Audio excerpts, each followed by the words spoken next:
agony of defeat. This is ABC's Wide World of Sports.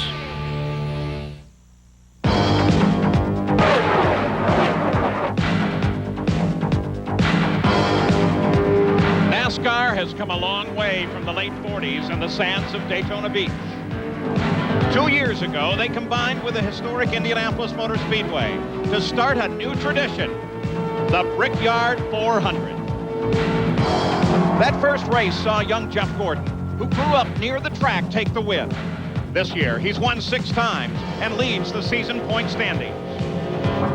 7-time Winston Cup champion Dale Earnhardt won last year's Brickyard. He's close behind Gordon in the points, but his status for today's race is uncertain because 6 days ago he was involved in a frightening accident.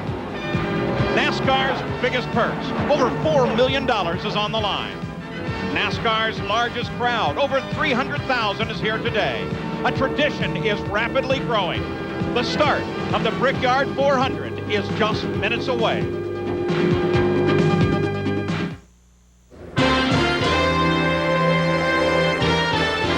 ABC's Wide World of Sports is live at the Indianapolis Motor Speedway for the 3rd running of the Brickyard 400. Stock cars on the world's most famous speedway. Well, the skies are beautiful, the temperatures are climbing up into the mid-80s, and in just a few minutes down trackside, it's going to sizzle. Now, with the Winston Cup Championship this year, already 16 races into the record, and after thousands of miles of racing, it's still a very close fight. Consider the history of this race here. Young, handsome, slick Jeff Gordon and the rough, tough Dale Earnhardt, the 2 winners of this race thus far. Well, they're in the middle of that championship fight, and they're the center of focus here at the Brickyard 400. Jeff Gordon, for the 2nd year in the row, has taken the pole. He is 4 miles an hour faster than he was last year. Part of that is due to the track surface here, which has been resurfaced, and that track surface may be a story yet here today. And then consider Dale Earnhardt. Just 6 days ago, he was in a horrific accident at Talladega. Flipped end over end. He broke his collarbone, he broke his sternum. The next day he was climbing back into a race car. The plan here is for him to start the race so he can get the points. What about it, Jerry Punch? Well, incredibly, Paul, this Intimidator has climbed aboard this car. Dale, incredible courage here, given the fact that you got the fractures, the broken collarbone and the sternum. How do you feel, and how do you plan to play it? I'll just play it by ear, really. I'm going to run as long as I can, or either to the first caution. As soon as we get a caution, I'll get out of it. Hopefully, with no trouble. Maybe there'll be a Jacques Debris caution. Maybe a little debris on the track or something, but if we can get a caution, it'd be good for us. I don't know how long I can stand this. You see Dale in the car. He has a patch here over the left collarbone that's broken. He has a stimulator inside to try to take some of the pain away. Incredible that he is actually able to get in the race car at all, Paul. Yeah, there are a lot of those that think he may be the winner before this day is over. Now, let's go to the 2 who will call the race for us today. They always join us for Winston Cup Racing. Here's Bob Jenkins and Benny Parsons.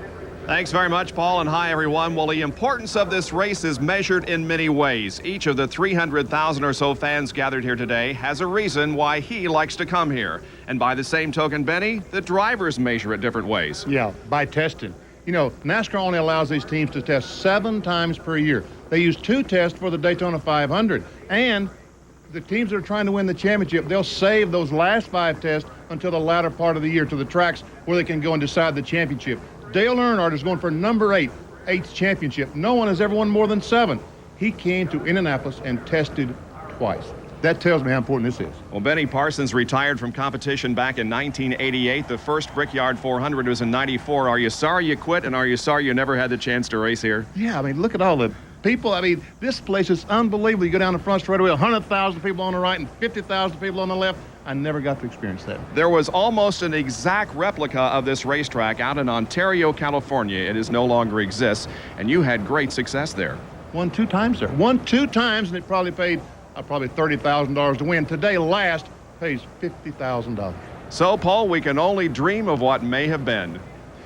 we look ahead to one very terrific run here today. This track always produces some spectacular results. Take a look at that. Is that one gigantic crowd, the largest ever in NASCAR history? And they're going to watch them race for a purse over $4.7 million.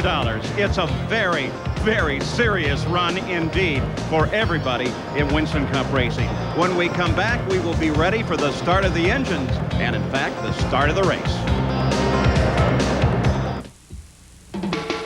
ABC's Wide World of Sports, the 1996 Brickyard 400. Brought to you by Budweiser, proud sponsor of the 1996 U.S. Olympic team. This Bud's for you. General Motors Service Parts Operations and their GM Goodwrench and AC Delco Automotive Service Parts. Genuine Chevrolet, the cars more champions trust.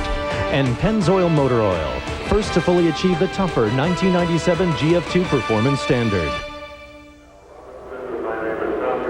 Joining us this year for the coverage in the top of the suites over turn 2 there is 85 Indy 500 winner Danny Sullivan. Well, turn 2 is so important because it leads onto that back straightaway. But 2 added twists. They've been putting concrete and cement powder down all week with water, trying to settle the track down because it's rippling. The other thing is they've taken out the rumple strips. They've got that grass on the inside. Those NASCARs are running through that grass, pulling it up, getting it into the radiator. On a day like today that's so hot, that's going to be a problem. Paul? We'll certainly keep track of that as Danny watches from high over turn 2. Over on the front stretch at Indianapolis, the 40 cars are in position. Position behind the pace car, just ahead of the Yard of Bricks, the famous Yard of Bricks at Indianapolis. Now for those famous words, the Chairman Aboard Emeritus of the Speedway, Mary Fendrick Holman.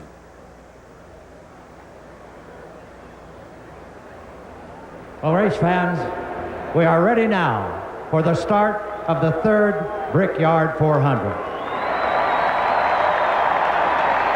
And it is an honor to present President Emeritus of the Board of the Indianapolis Motor Speedway and the matriarch of the Holman George family, Mrs. Mary Fendrick Holman.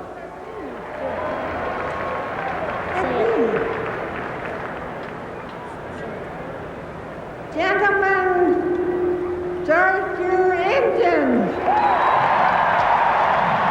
Those famous words.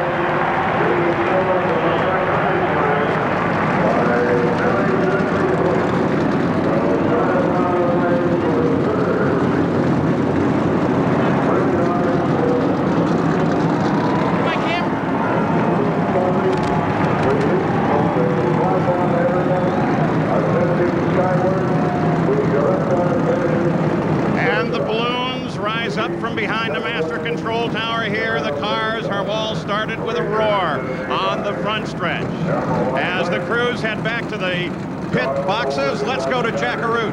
And Paul, this guy has a lot on the line today. A chance at the Winston Cup, defending Winston Cup champion in Jeff Gordon, and then Kenny Schrader, 3 cars.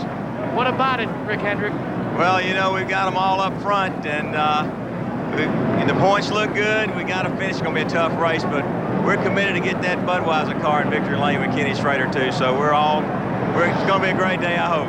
That was the car, Gary Gerald, that he wished the last to Kenny Schrader. Gary? Anxious owners all up and down this road. Joe Gibbs into the Football Hall of Fame last week. Congratulations, Coach. But right now, I know racing's on your mind. That's your right. driver, Bobby Labonte, starts 23rd. How do you think he's going to be able to get up and challenge? Well, we think we got a good car. It's just a matter of us trying to work our way to the front, and hopefully nothing up there happens. You're going to have to dodge it, just like last week. Lord gave us a great day, and I think hopefully, this couldn't be any better day. I got goosebumps right now when they said start those cars. Don't we all? Yeah. Have a great day. Thank you, guys. Paul? So now the cars are all set and ready to go as we're waiting for them to pull out. There's Jeff Gordon's car, and we'll take a look at the starting field. On the pole, of course, Jeff Gordon, the winner of the first Brickyard 400. Mark Martin's alongside, looking for his first win of 96. Lake Speed, who hasn't won since 88, is in the second row with Kenny Schrader, the teammate to the pole sitter alongside. In row 3, it's Bobby Hillen, He'll have to move to the rear of the field in his backup car after a wreck yesterday. And Joe Nemechek. In row 4, it's Bill Elliott and Rick Mass, the pole sitter for the first Brickyard 400. Row 5, Terry Labonte and Greg Sachs. In row 6, Sterling Marlin and Dale Earnhardt. The 7th row, Kyle Petty and Johnny Benson, one of only 2 drivers making his first start at the Brickyard. The 8th row is Ernie Irvin and Hut Strickland. In the 9th row, Rusty Wallace, who finished 2nd here last year, and Wally Dallenbach Jr. The 10th row, Jeremy Mayfield, as the poles begin to pull away, and Jimmy Spencer. In the 11th row, Ted Musgrave and Brett Bodine, who finished 2nd in this race 2 years ago. In row 12, Bobby Labonte and Dale Jarrett. The 13th row, Dick Trickle and Gary Bradbury. In row 14, John Andretti and Jeff Burton. 15 is Jeff Bodine and Michael Waldrop. The 16th is Kenny Wallace and Ward Burton. In the 17th row, Darrell Waldrop and Robert Presley. Row 18, Ricky Rudd and Derek Cope. The 19th row, Bobby Hamilton and Morgan Shepherd. And the provisional starters are Ricky Craven and Dave Marcus. Now let's go to Jerry Punch. While reigning Super Truck champion for NASCAR, Mike Skinner has the unenviable task of trying to fill Earnhardt's seat when he climbs out of the car, if he climbs out of the car. Mike, first of all, do you think he'll get out? Oh, yeah, he'll be out in just a little bit. We're going to try to make it to the first caution, but, you know, his shoulder hurts quite a bit, and there's no sense in him staying in that car and hurting himself any worse. He gets out, he'll have a little more time to mend. What's your role here today? Do you try to collect points for the team toward that championship, or can you go out and try to win the race? Well, the first 3 quarters of the race, we need to collect points. We need to be there at the end, whether we're last place or, you know, 20th or whatever. We're going to go out and try to run consistent laps, and keep the car out of trouble. If the car's capable of winning toward the end of the race, we're going to run it hard as we can. We're just going to have to cross that bridge when we come to it. Mike Skinner, super sub, and what a man to sub for, Paul, a 7-time Winston Cup champion. And there we get a view of Dale Earnhardt back in the field as they work down the back stretch on the parade lap. Then they'll begin the pace lap. We have 160 laps of hard-fought racing ahead of us. Dale Earnhardt holds the race record from last year. We expect the pit stops to come somewhere between, the 30th, 35th lap in there. And as we've already mentioned, $4,700,000 plus. That's what they're racing for. Temperature right now is a little warm. It's going to get warmer, and we have untypical Indiana humidity. Normally it's much higher than that. It's expected to be sunny throughout the afternoon.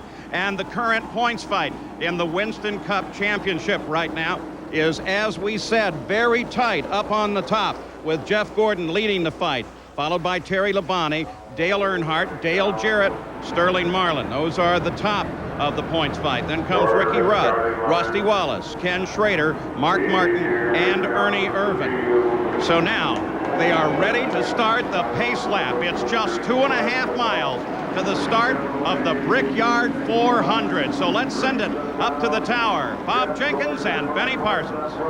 The great poet James Whitcomb Riley, who grew up near Greenfield, Indiana, used to write about days like this when he spent summers in Indiana by the old fishing hole.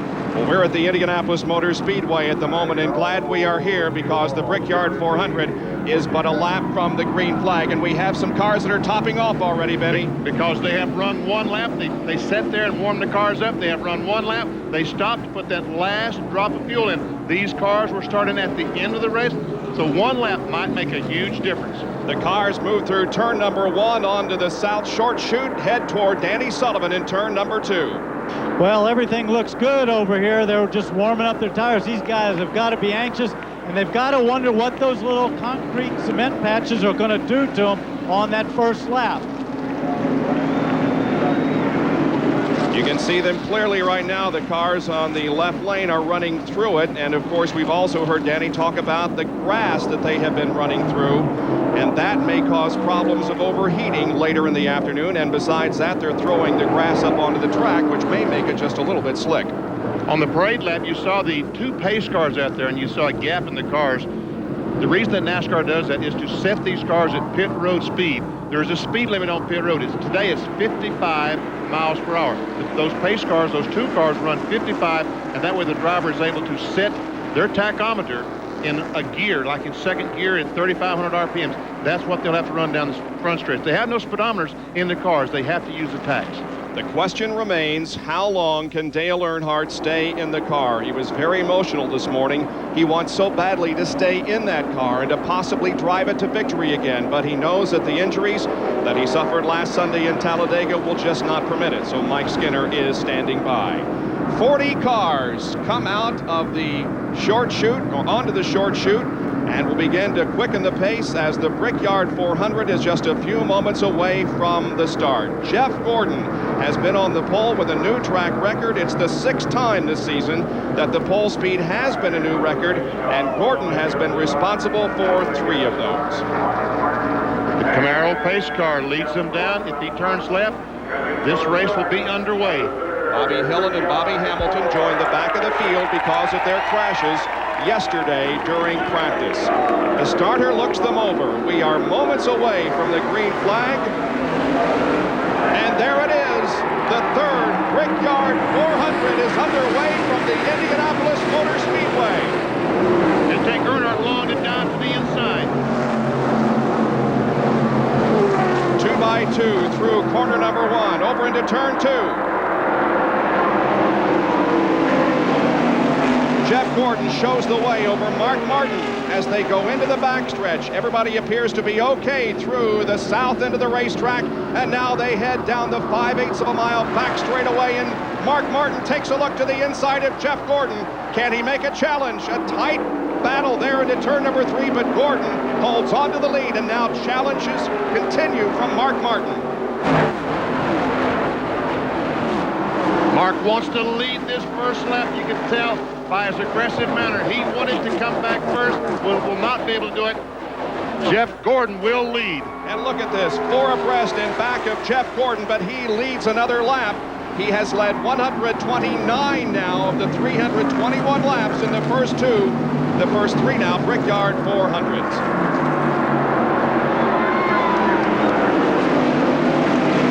Jeff Gordon has led a lap in 11 consecutive races coming into this Brickyard 400. Now make it 12. Blake Speed runs in 3rd position. And behind him, a battle for 4th as Ken Schrader goes inside of Bill Elliott.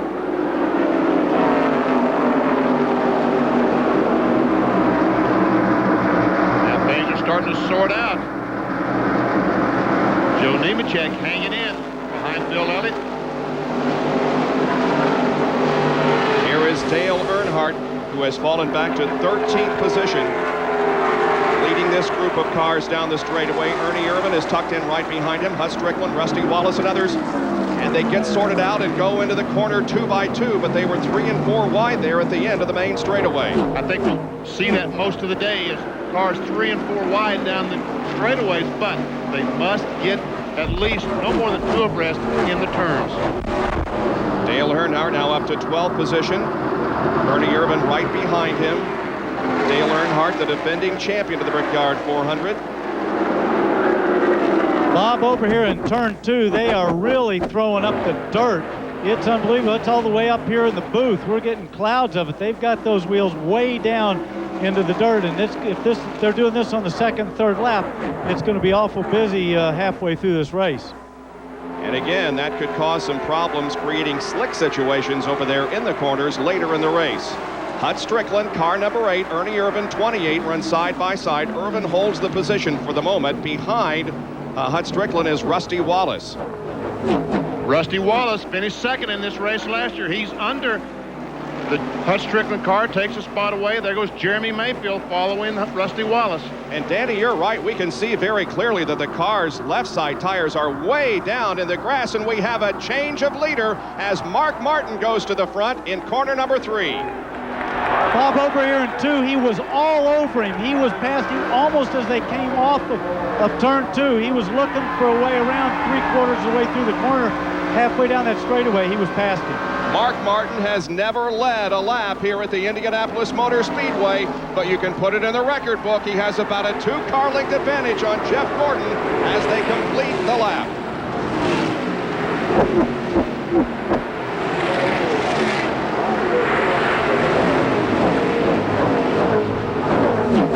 We have been experiencing electrical problems all morning long. We had a huge power failure here at the Indianapolis Motor Speedway about an hour and a half ago, and we're still having results of that, so bear with us. We may have occasional problems, but crash over here in 2, crash in 2, crash over here in 2. There's Bobby Hillen, who crashed yesterday. Ricky Craven is involved. Ever see Dave Marcus on the inside? The green and blue car is Dave Marcus.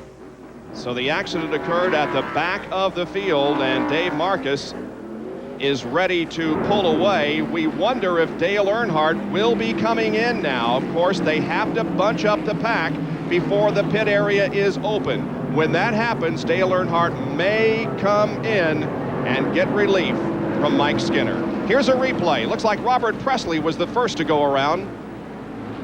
Robert Presley, Bobby Hillen in the 77. There's another one.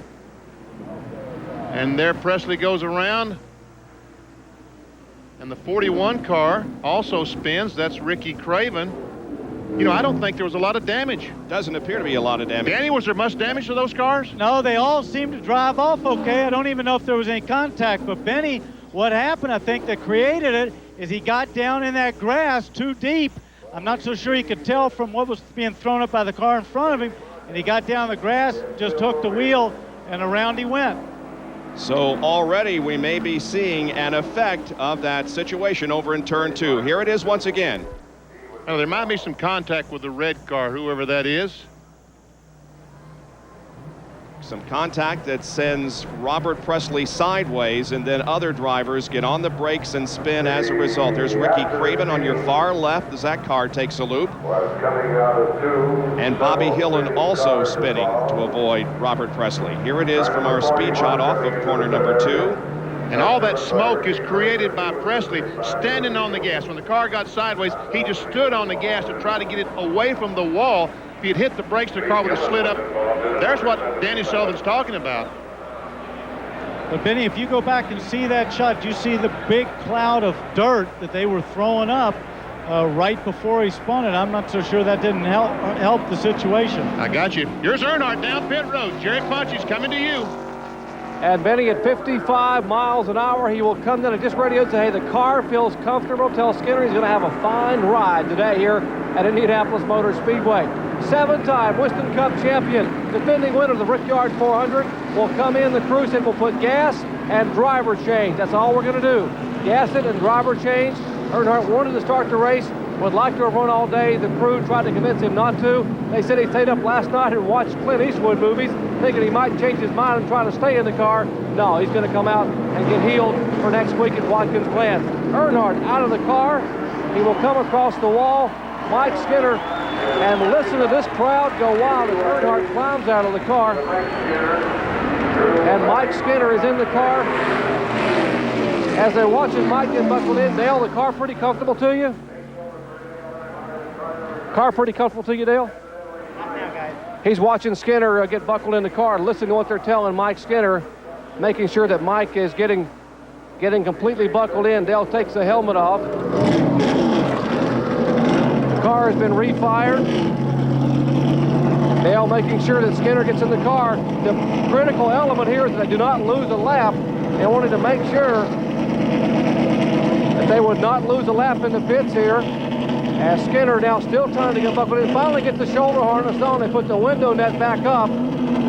Trying to get the window net collapsed. They have it full of fuel. And they have given the signal. The car's in turn 4. Let's see if we can get a quick comment from Dale here as he gets this. Champ, did the car feel okay to you out there? Yeah. Okay, you can see the disappointment on his face. Obviously not very comfortable.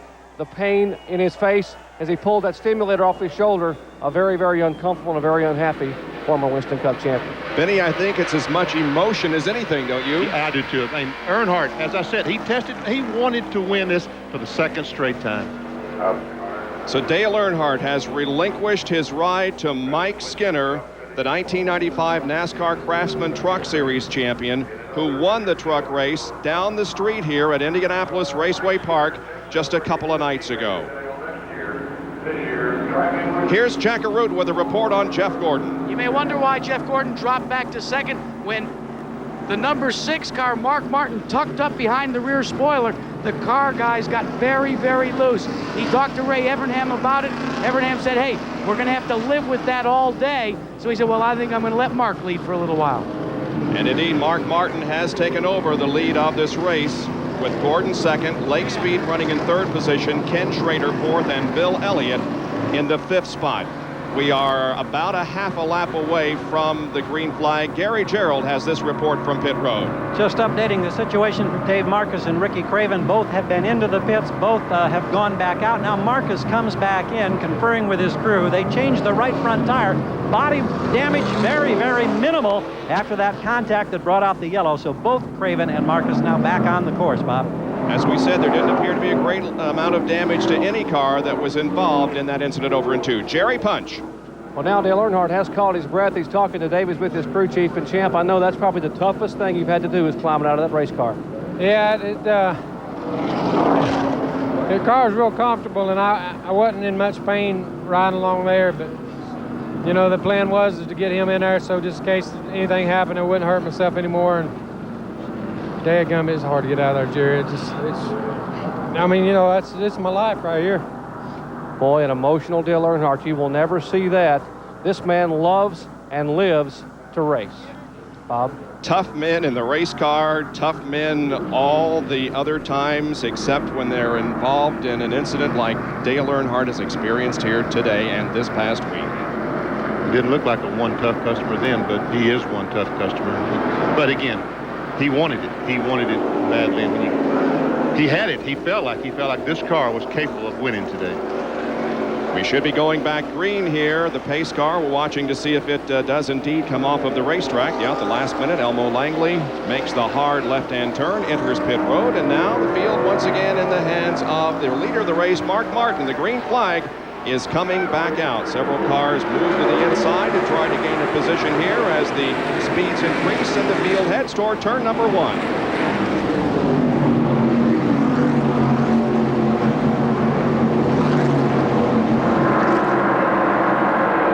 Lake Speed is making a solid showing in third position, hanging with Jeff Gordon and Mark Martin here in the early going. Lake Speed making a great showing. And I said that Earnhardt felt like he had the car to win. That's not putting too much pressure on Mike Skinner, because Skinner, in 3 or 4 years, may be a driver the caliber of Dale Earnhardt. But there's very few right now at that stage.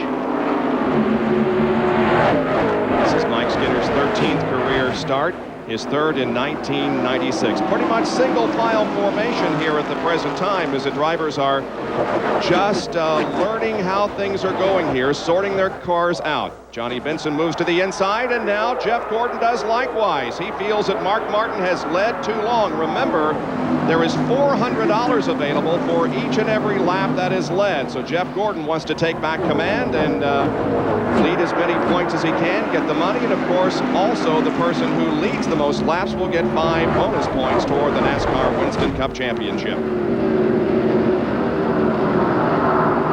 Drafting a factor here, Benny? Yes, right now there's a lot of draft off that 24 car that Mark Martin is able to get in. Darrell Waltrip in the pit area, in the garage area. Looks like he's going to have to take the car to the garage area. They're in the pits right now. And here comes Mark Martin back on the inside. And he's doing it right in the middle of the corner. Who says the stock cars can't run through here 3 or 2 abreast? They certainly can. Martin is trying to get the lead from Jeff Gordon, but look at Lake Speed as he goes clear to the inside of the racetrack and takes second from Jeff. Martin is the leader again. I thought that Lake Speed was going to be able to take the lead with those 2 cars side by side, but Mark realized that what Lake was going to do, so he moved down to block him. And when Lake lifted off the gas, that instant, that enabled Mark Martin to retain the lead. Lake Speed moving into second position. Down the backstretch, you're riding with Jeff Gordon. Speeds near 195 miles an hour before they hit the brakes in turn 3, and Darrell Waltrip in the roof cam on top of his Chevrolet is going back into the garage area. Darrell recorded his first top 10 finish of 1996 just last weekend. So 11 laps are about to be completed here at the Indianapolis Motor Speedway. Mark Martin is the leader of the race. Lake Speed running second. Jeff Gordon is third, followed by Bill Elliott and Terry Labonte. We'll be right back.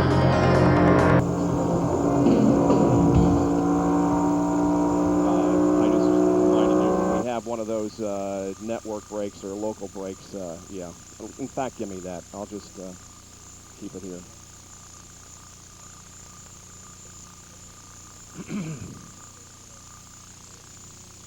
No, this is it. Yeah, thank you. Yeah.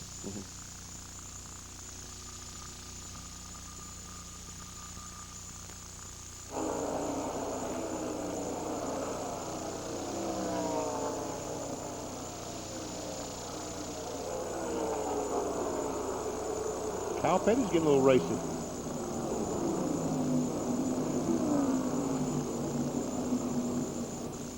Who was that? Davy Jones, Paul? Jones got taken to the bottom of the track in the 500 by Salazar. Yeah. The next one, okay.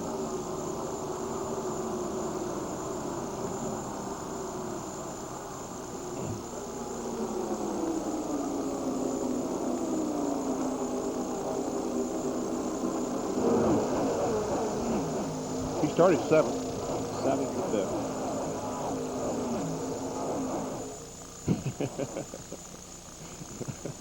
Yeah, move.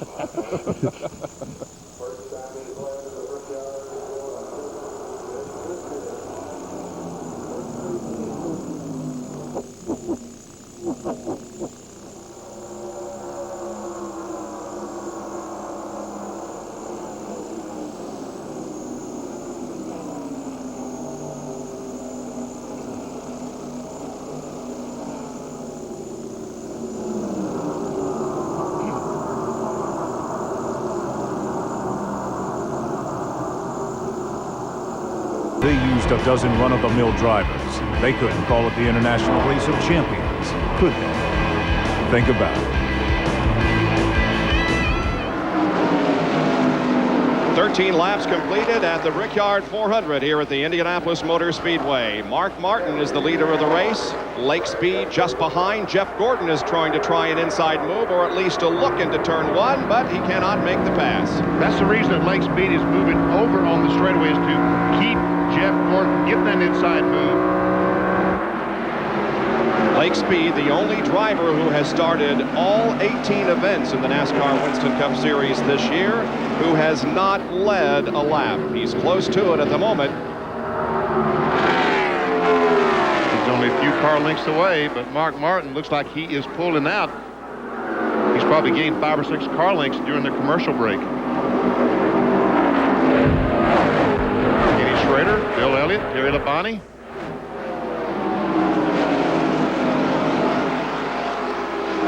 Bill Elliott started in 7th position in this race, and he has moved up to 5th spot right now. And this is the guy that led the most laps in this event last year.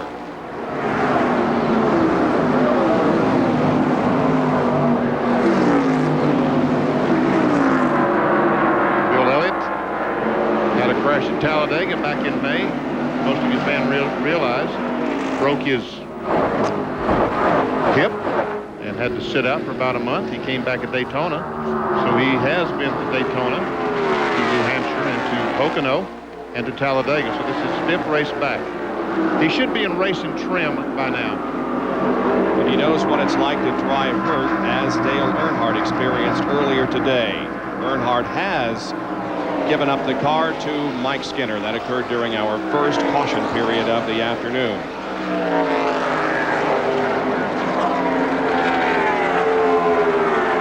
Focusing in on some of the other drivers as the single file formation comes down the main straightaway. Ward Burton and Morgan Shepherd cruising down. There we see Ricky Craven on the inside trying to get by. I guess that's Dick. There we see. It looked like Mike Skinner has made a move to the front. He has gained. He would have had to start at last and is now in 33rd spot. Yes, so he has picked off several since he got into this car. He's looking really good over here through turn 2. He's coming off of there with a lot of speed, and he's passing guys every time he goes through here. Just ahead of him is Michael Waltrip. Side-by-side racing in the back of the pack. There is Waltrip, Michael Waltrip. Darrell Waltrip is back in the garage area. Here's Jack Arute. And the Parts America car is out of this race with a blown motor. But Darrell, you're the first driver that can tell us about track conditions. What about the corners where they put the cement down? Well, first of all, I'm just devastated. I love this race, and I thought I could win this race today. My car is awesome. Blew up yesterday afternoon, but the track itself, it looked like they worked on a little bit overnight. Whatever they did to it made it a little slippery there in the beginning, but it seemed like it was coming in okay. A little bit tough conditions to drop the green flag on the biggest race of the year, but still looked like the track was going to come around, looked like it's going to be all right, but it is slicker than what we last experienced yesterday in our final practice. But I'm crushed. I don't know what to say. I'm just crushed. You know, guys, it's guys like Darrell Waltrip that know the tradition of the Indianapolis Motor Speedway. He was born and raised just out there in Owensboro, Kentucky. He knows about the Brickyard, and you can believe he's crushed. He's raced many times in the state of Indiana, raced a lot down in Salem, Indiana, some of the other short tracks as he was moving up in his racing career. And yes, Indianapolis is a very special place for Darrell Waltrip, but unfortunately, it's an early out for him today. You're riding with Mike Skinner down the main straightaway. Just ahead is Michael Waltrip. Those cars running 32nd and 33rd.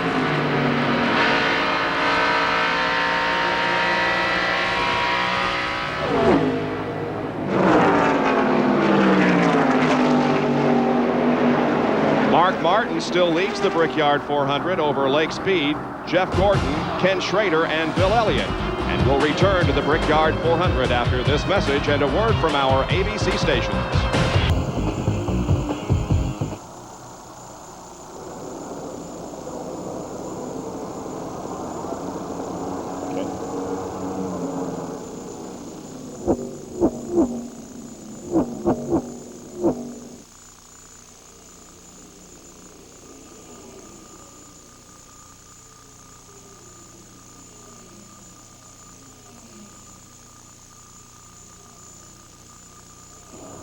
Can you open us up during commercials? Hey, Benny? Yes. Yeah, Gordon is complaining the looseness is going into the corner. Going into the corner. Into the corner. And Benny, Mark Martin was a little bit tight. Really? Said it's a little bit tight off, and they're probably going to make an air pressure adjustment. Hey, Benny? Yo. You remember, you might want to talk about what you said earlier on the thing about they were getting the setup right because this is the hottest day we've had. To put that cement box down, they're getting the track dirty. How many of these guys are going to miss the setup a little bit? Yeah. Yes.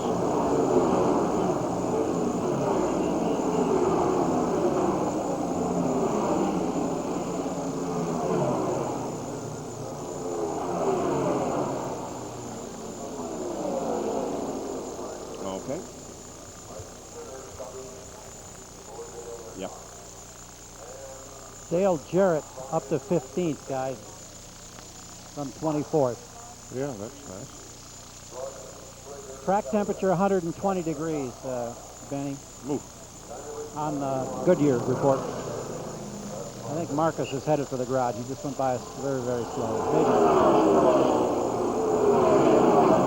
Do you want something from Marcus? I'll stop him. I'm not sure he went in or not, Jack. Never mind. He went by me. I'm not going to go chase him now.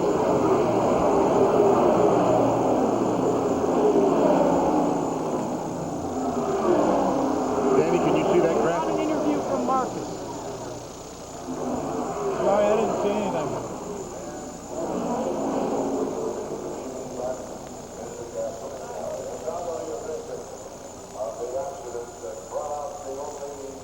Where'd Lake Speed go? Wow.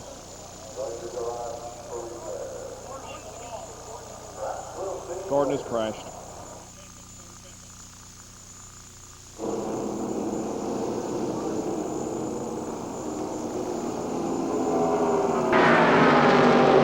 And back at the Indianapolis Motor Speedway, Jeff Gordon has just gotten into serious trouble coming off at turn 4. Slapped out to the wall, and now with a fire burning under the rear of the car, he heads into the pits. Bob, Benny? Danny? Unbelievable situation here, Benny, as the young man from Pittsboro, Indiana, comes limping into the pits. Jack? And he is not going to stop on pit road. They are going to bring it right into the garage. They think it got into the fuel pump, and that's it for young Jeff Gordon, 24 years of age. The crew grabs it as he makes the long turn. And they've got a little carburetor fire underneath. They're going to get Jeff out of the car. Ray Evernham is here to help him.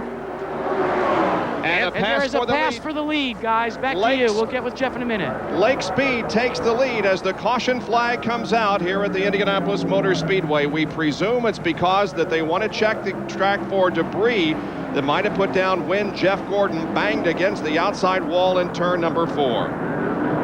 Let's take a look from the onboard camera of the DuPont Chevrolet.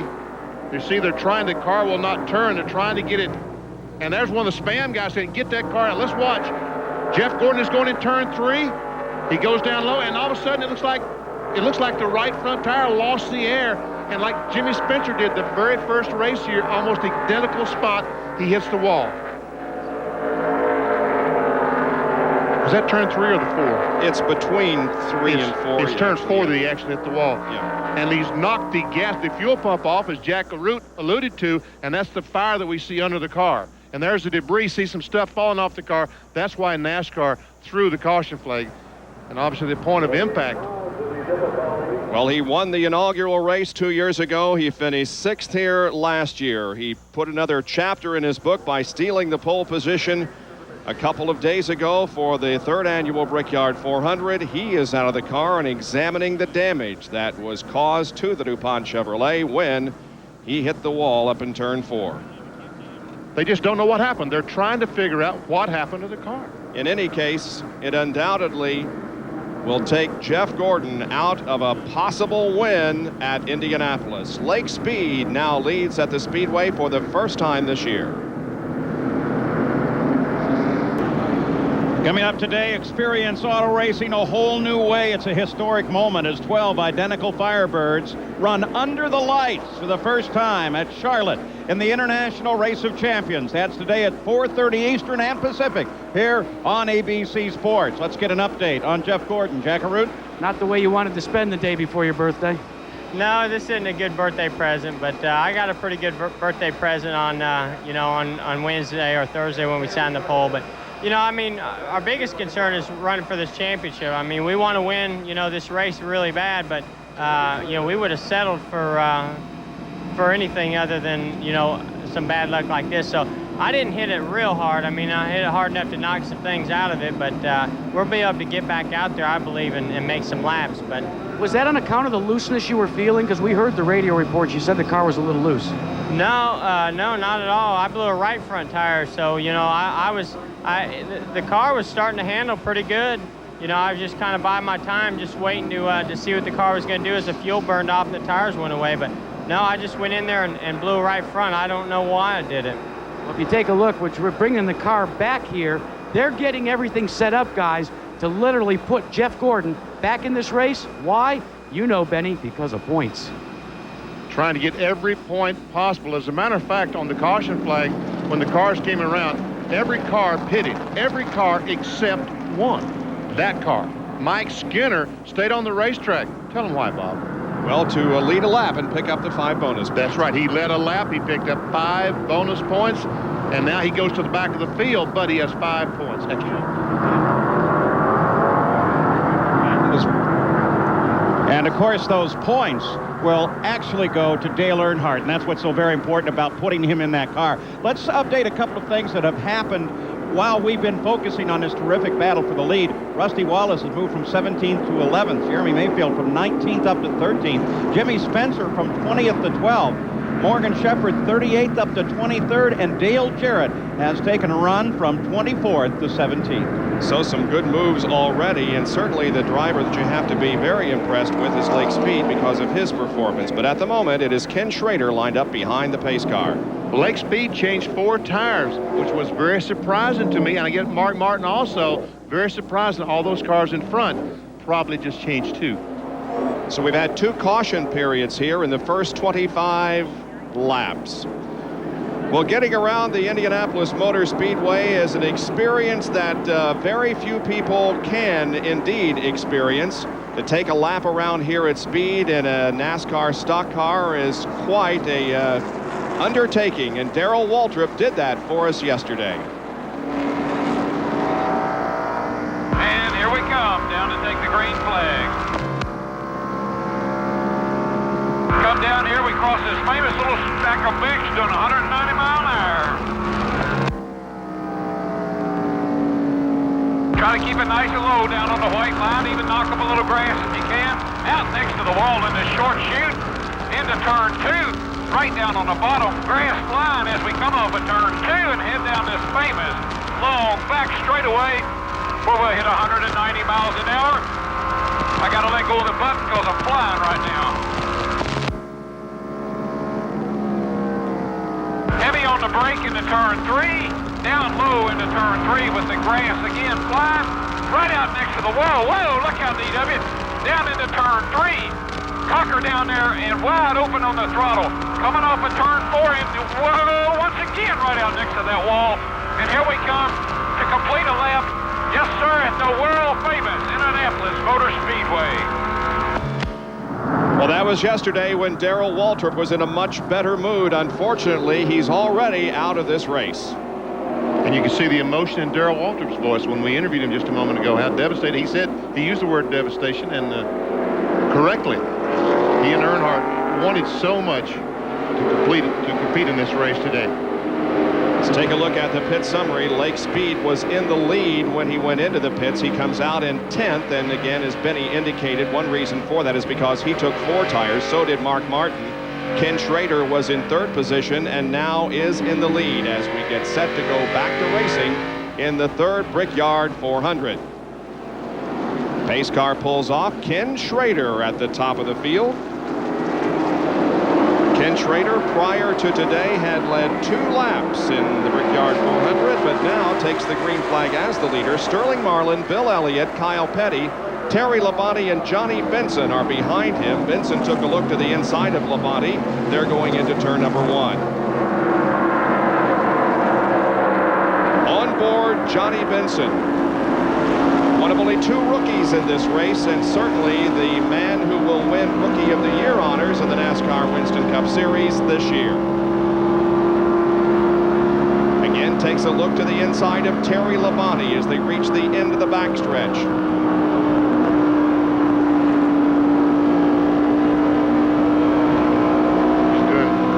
First time here, Benson.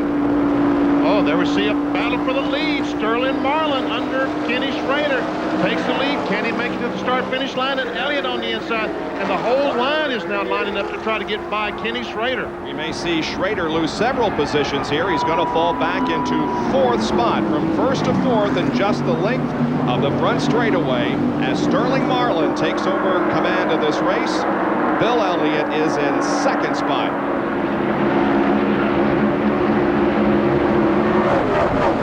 Fine run for Kyle Petty, who lines up 3rd as the cars come off the back, the 2nd turn down the backstretch and fan out 3-4 wide. And look at Terry Labonte. Johnny Benson has gotten by now. Several other cars trying to get by. Could Labonte have a problem?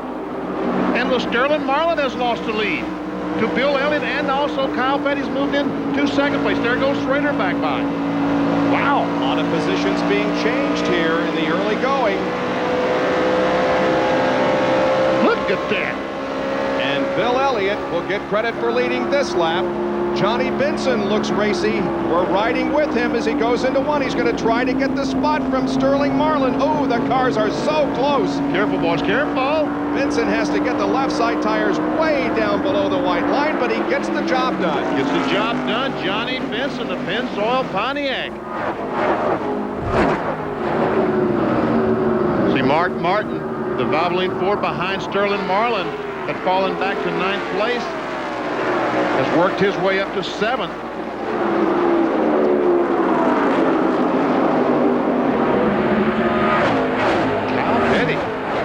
Kyle Petty having a fine run here, running in 2nd spot.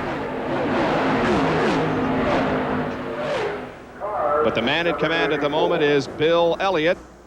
Now we see Jimmy Spencer up there at the top of your screen. He comes way down to the inside of the racetrack. Rusty Wallace moved over in front of him and impeded his progress a little bit. That's Hut Strickland in car number 8 running alongside Jimmy Spencer. That battle would be for 16th position. Here is Rusty Wallace running in 15th.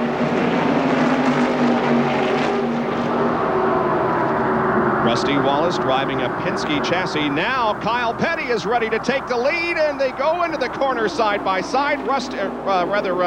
Kyle comes out of the corner with the advantage, and Ken Schrader is going to go to second.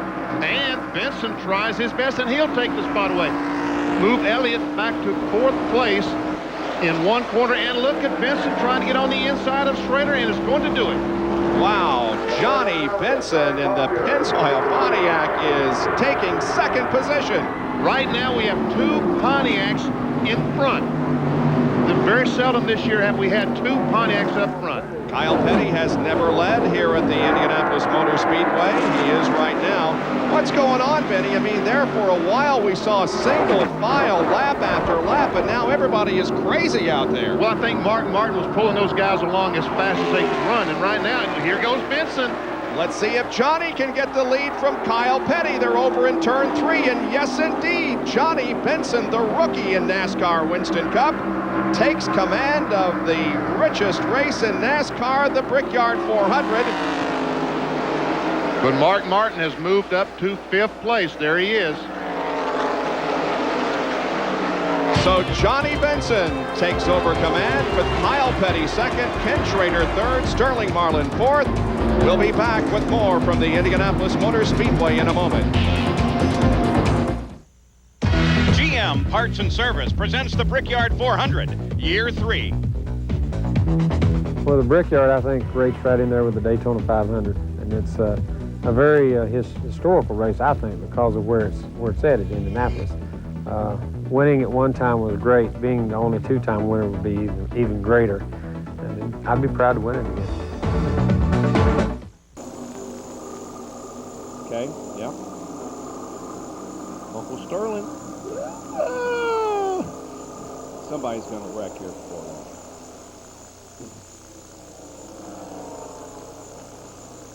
Okay. Whoops. Thank you.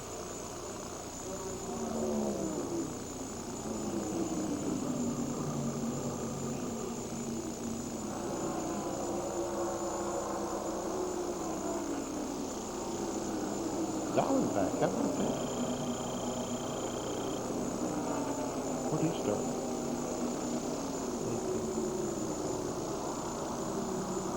Looky here.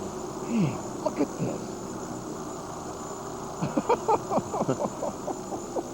And Ernie's squeezing it. How can they do that?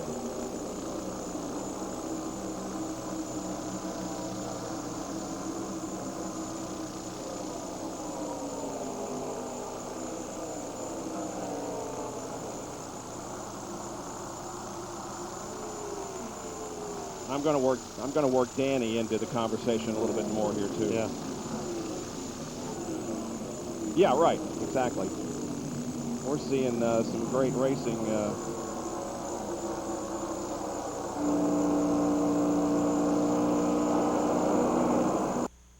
The cars and drivers you saw at Indianapolis roar into action again.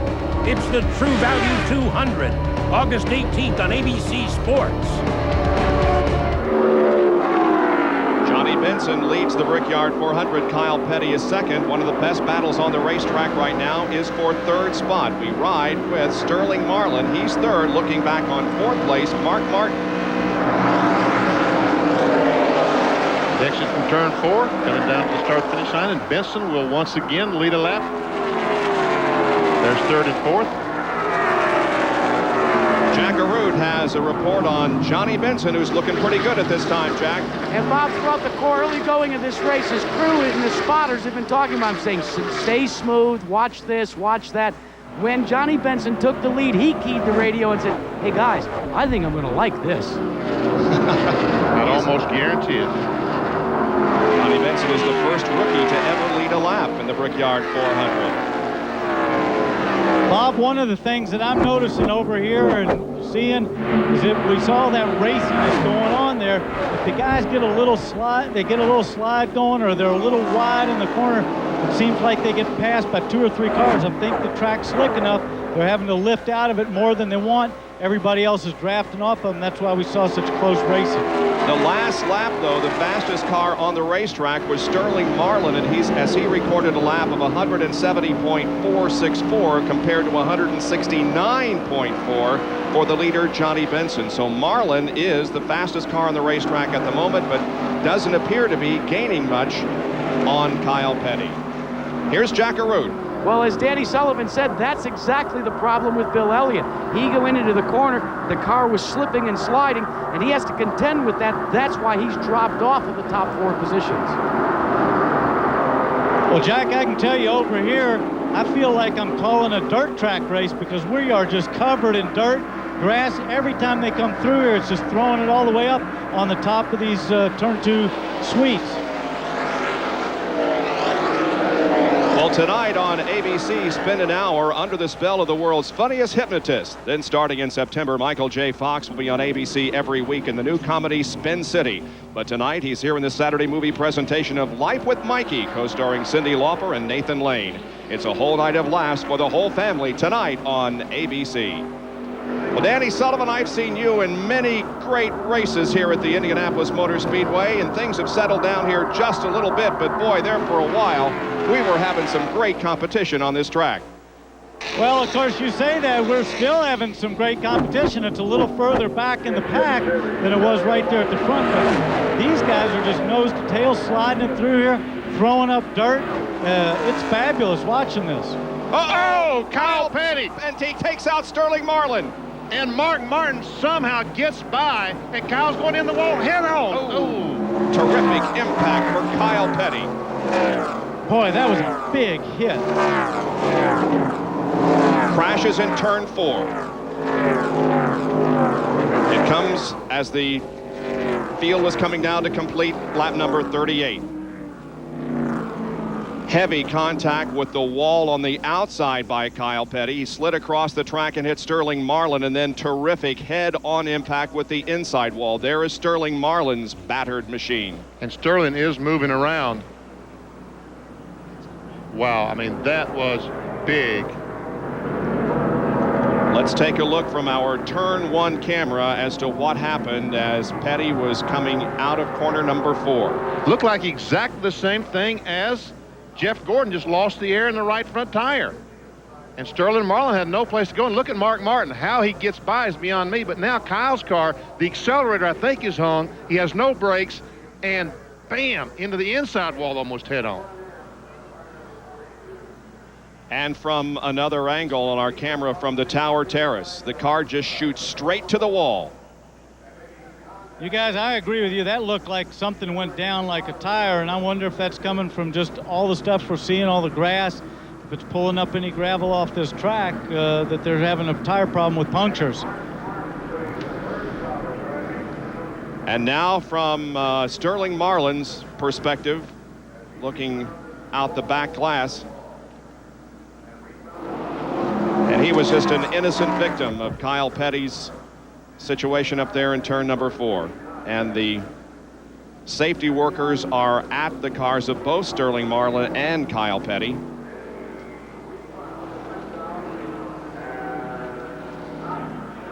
NASCAR officials are talking to Kyle. Pit road, of course, is closed. That's exactly where the accident has occurred, at the entrance to the pit area. So we'll return to the Brickyard 400 after this message and a word from our ABC stations.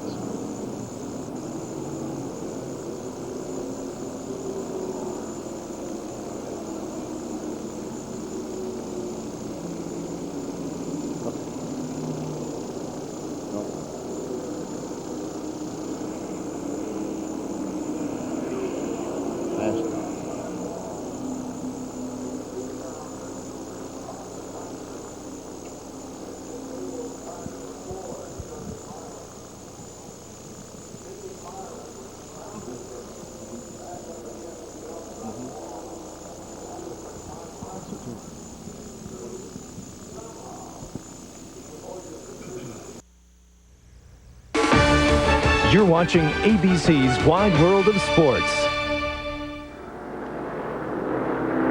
A Turn 4 crash has slowed the Brickyard 400 here at the Indianapolis Motor Speedway. Kyle Petty and Sterling Marlin are the drivers involved. The cleanup goes on in the fourth turn as the field has been unable to make pit stops because the cars have come to a rest at the entrance to pit road at the north end of the racetrack. Let's take a look at a couple of more angles and replays of this crash, which looks very, very bad. Kyle Petty, the 42 car. The car just all of a sudden goes straight like the right front tire lost air, slams the outside wall, and then I think he gets knocked out there. Sterling Marlin comes along, hits him again because the car is awfully fast now, so Kyle is not hitting the brakes. He's not slowing the car down. The car is going on its own, and it looks like the throttle's on because it goes to that wall with so much force. You would have thought that the first lick would have stopped the car, but he still had a tremendous amount of force when he hit the second time. From another angle now, the car just does not turn. At the apex of turn number 4, the car continues straight. That's Johnny Benson, the leader of the race, ahead. And right there, the car just does not turn. And Petty at this point is along for the ride. He's a rider. And he's locked up, but look, he gets hit here. Now it'll turn him back right. Gary, he goes in here and takes a pretty good lick on this next one. Watch here, he's going to go up, hits the wall again. And boy, turns it around. Mark Martin just gets through. And then like you say, Benny, he doesn't slow down at all for that inside wall. Yeah, I think the throttle was hung on that car. So we will await medical conditions on both drivers, Sterling Marlin and Kyle Petty. Speaking from experience, they got great medical staff here, and they got a fabulous facility down there in the infield. And of course, the hospital's not that far away. Dr. Henry Bach is the director of medical facilities here at the Indianapolis Motor Speedway, and will go to work now. The pit road is closed at this point because of the attention down in that corner. Now get your game cards ready. It's time now for the Budweiser Fast Track Sweepstakes. The leader at 100 miles was Johnny Benson, so you write down Johnny Benson on the game card, and you could win a race fan's fantasy. Some lucky winner will race off to next year's Brickyard 400. Be sure to stay tuned for the 200-mile leader and your chance to win, brought to you by Budweiser, the king of beers. Some of those cars moving up as we remain under yellow for the accident off of turn 4. Driving Sterling Marlin and Kyle Petty.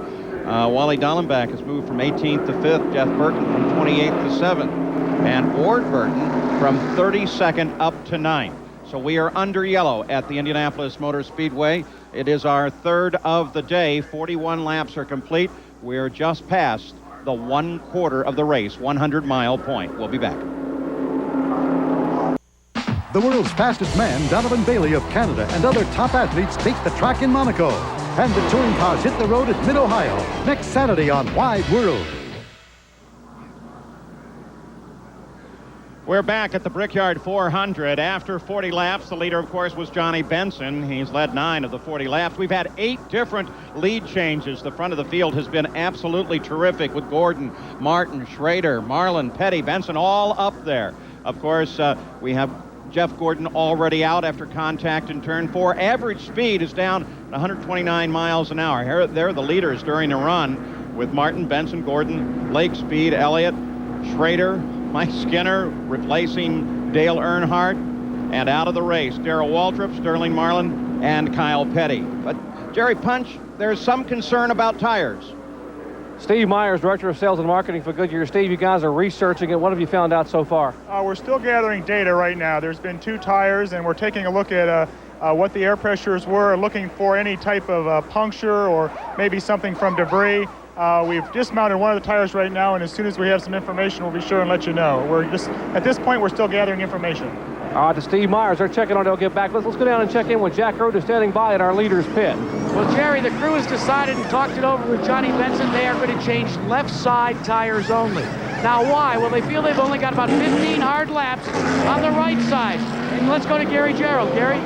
Brushing that grass off the front grill work, that's one of the concerns to avoid overheating. More tire change for Terry Labonte. They said they need 2 laps after every stop to get the feel of the track. This one was a 24-second stop, service all the way around. Some took 4. Johnny Benson only took 2, Benny. Well, the last time he changed the right sides, this time he changed the left sides. Looking down on turn 1 of the Indianapolis Motor Speedway as the field comes out after the stop on lap 43, still under the yellow. Aerial views of the Speedway are brought to you by Budweiser, the king of beers. Beautiful shot on this beautiful Hoosier day at the Indianapolis Motor Speedway, much unlike the weather conditions that we experienced every day last year. And there we see the suites, and there's downtown Indianapolis.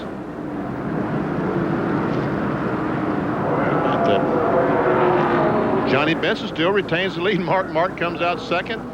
Looks like Jeff Burton is going to come out in pretty good shape, and Bill Elliott also.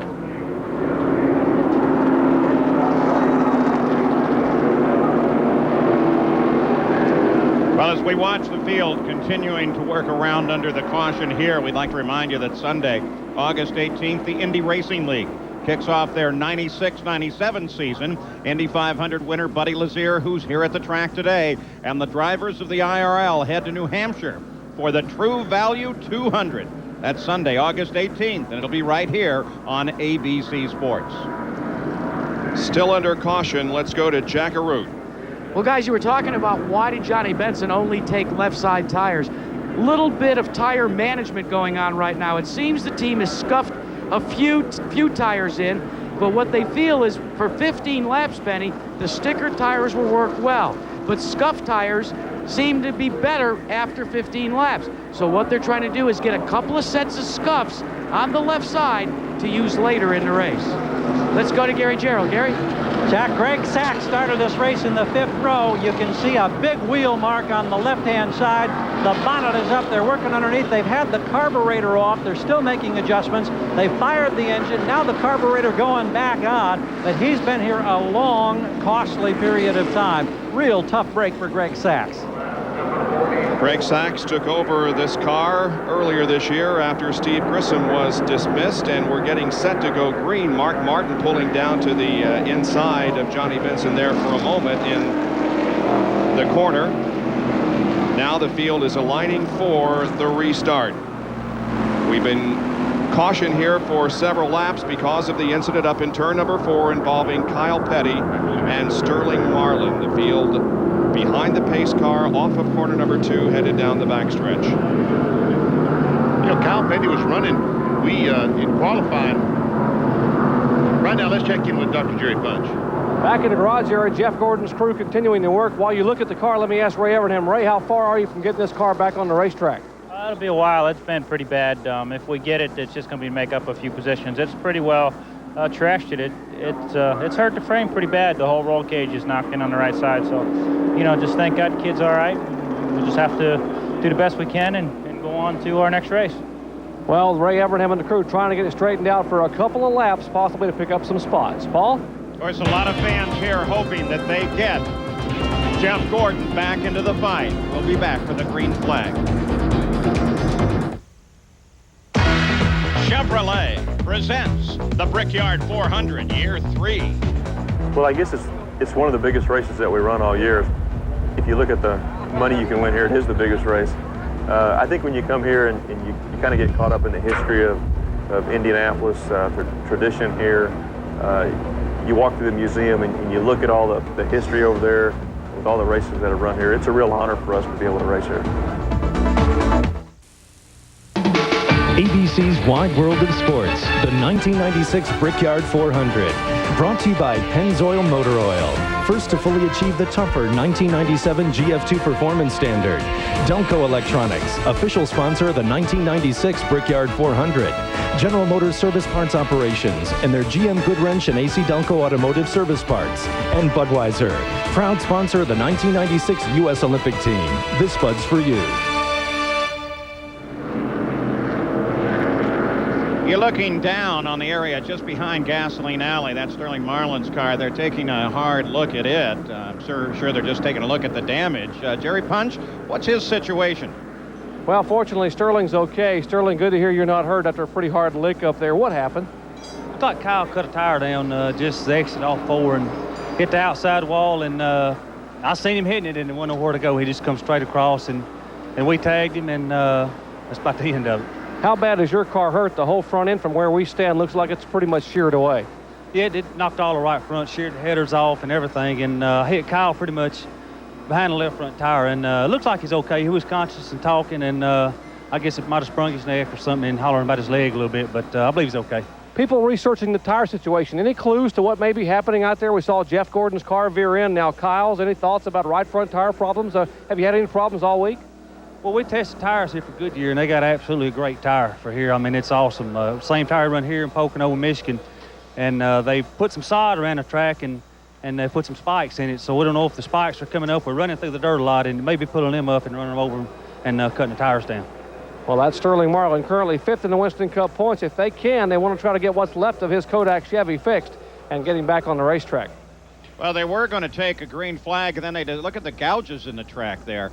They were going to take the green, and then Mark Martin pulled up, surged past the leader, and we think he may have told the pace car there's still some dust and debris out there, so they've elongated this yellow a little bit, but now we're ready to go back to green. It'll be Benson, Martin, Elliott, and Burton, followed by Ernie Irvin. Let's go to Bob.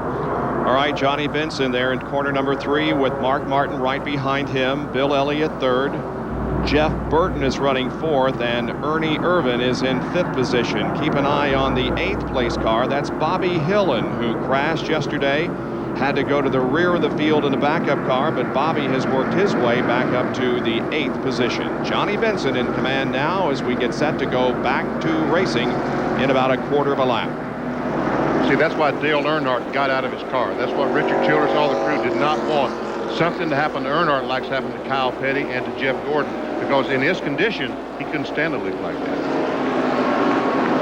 Pace car pulls off, and the green light ready to come back on. Doyle Ford waves the green flag. Here we go once again. That caution was for 9 laps while they cleaned up the wreck up in turn number 4. As the field takes the green flag, as Greg Sachs comes back out on the racetrack. Now we see Jimmy Spencer trying to make a move on Jeff Burton as Ernie Irvin holds down 4th spot. Ernie took that 4th spot away from Jeff Burton going down in turn 1. This is from the rear bumper of Johnny Benson's Pontiac, looking back at Mark Martin. Through here, Mark was looking like he wanted to make a move going down that back straightaway. He was kind of tucking up under the inside of him coming off the 2.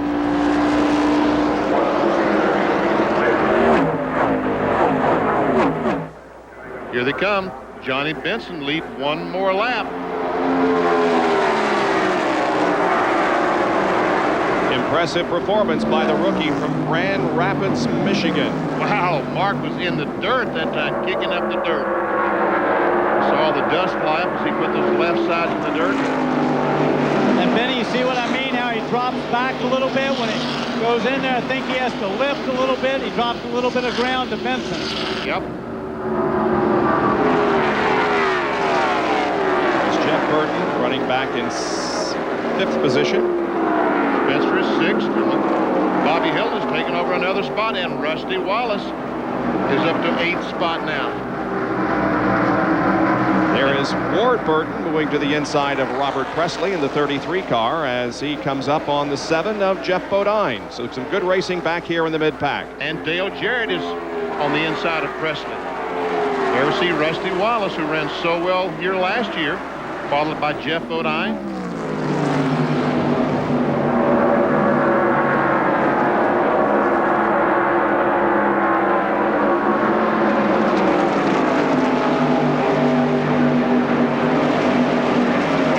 We have 2 sets of spotters that are working here this afternoon. One group of spotters between turns 1 and 2, and another group between turns 3 and 4, because there's no way you can see all the way around this racetrack. And of course, the spotters are the eyes of the driver in other parts of the racetrack. And we understand that NASCAR is telling the spotters to tell their drivers to stay out of that grass, because that could be the thing that is resulting in what we have seen here this afternoon and some tires going down. And Sterling Marlin alluded to it in his interview when he said, as I understand the sod, they use staples to hold the sod down to the dirt, and it is a metal piece, and they're concerned that some of these staples may be coming out and going on the racetrack. Well, we knew when we came here that the track was going to be a story because of the repaving. We also knew that because they took the rumble strips out, the drivers would have a couple of more feet to work with, but we did not expect them to run in the grass as they're doing, Paul. You know, here's something that I find interesting. This race at the past 2 years, the only runnings of the race, has been won by Chevrolet. Look at the top 10. Pontiac, a whole string of Fords, and then another Pontiac. There's no Chevrolet near the top 10 right now. Robert Presley is the first Chevrolet, and he is in 13th spot. And the Chevrolet drivers were complaining during the testing here, and they were predicting at that time that they weren't going to be able to keep up with the Fords because of the aerodynamic rules that NASCAR has set regarding the Fords. And at the moment, the Fords and the Pontiacs are the strongest. There's Robert Presley, the best among the Chevrolet contingent, running in 13th position. Followed closely by Terry Labonte, the Kellogg's car. He was also in a Chevrolet. Johnny Benson, the leader of the race, the last rookie to win a NASCAR Winston Cup event was Davey Allison in 1987 at Talladega. We'll return to the Brickyard 400 after this message and a word from our ABC stations.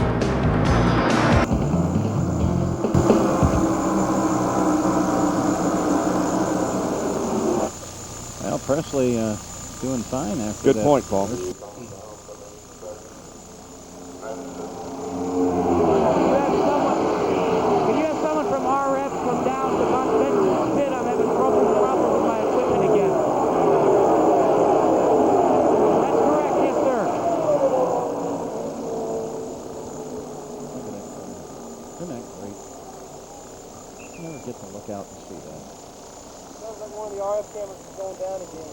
Lap 52 now complete. Lap 52 now complete. Here is the report on Kyle Petty. He is awake and alert. He has a left knee pain, chest pain, neck pain. He is Bob Goodrich, I've got Henry Bach when you get back, okay? for further evaluation. The good news, he is awake and alert. The medical report.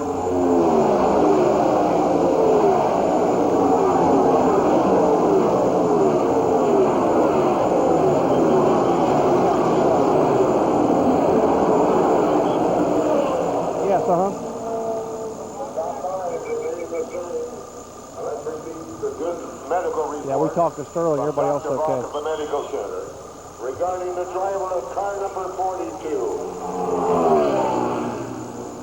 He is awake and alert. Pains in the left knee, the chest, and the neck. Pains necessitating is being transported to Methodist Hospital for further evaluation.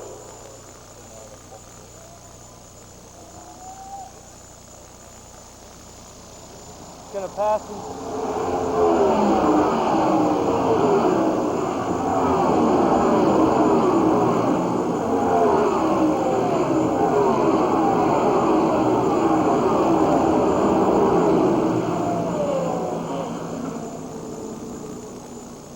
They're cutting turn number 1 and turn number 2. Corner down in 1, lost the ground. Down there and digging up a little Indiana farmland. Swinging wide. Up there in turn number 3 now. The north end of the track. You're watching ABC's Wide World of Sports. Welcome back to the Indianapolis Motor Speedway and ABC's coverage of the Brickyard 400, being led at the moment by Johnny Benson, closely pursued by Mark Martin, Bill Elliott, and Ernie Irvin. Those cars right together on the racetrack, but Johnny Benson able to hold off the challenge of Mark Martin at the moment. Let's go to the medical compound here at the Indianapolis Motor Speedway and get an update on the condition of Kyle Petty. Jerry Punch. Dr. Henry Bach, director of the Hannah Emergency Medical Center. And Hank, what's the status on Kyle Petty? Kyle Petty's on his way to Methodist Hospital for x-rays. He came in here, he was awake and alert, complaining of some pain in his left knee and a little bit of chest pain on his right side. but he was never unconscious, and he's in good condition right now, and we'll probably have some results in about 20 minutes of his x-rays. Thank you very much, Dr. Henry Bach. And by the way, Richard and Linda Petty were up here, Kyle's parents. They got in the car to go to Methodist Hospital, but that is great news considering the ferociousness of that impact in his Pontiac. Indeed, Kyle hit hard 3 times, actually. The initial impact, and the car spun into the outside wall again, and then probably the worst collision was with the outside wall, or the inside wall, as the throttle apparently hung up on the car. But the good news is that Kyle Petty does not appear to be seriously injured. And the worst part about that was he was not able to brace himself that third blow because he was flopping around in the car. He had knocked himself silly. He might not have been unconscious, but he was not holding on and braced himself. So he really flung himself against those seat belts when he ran in the inside.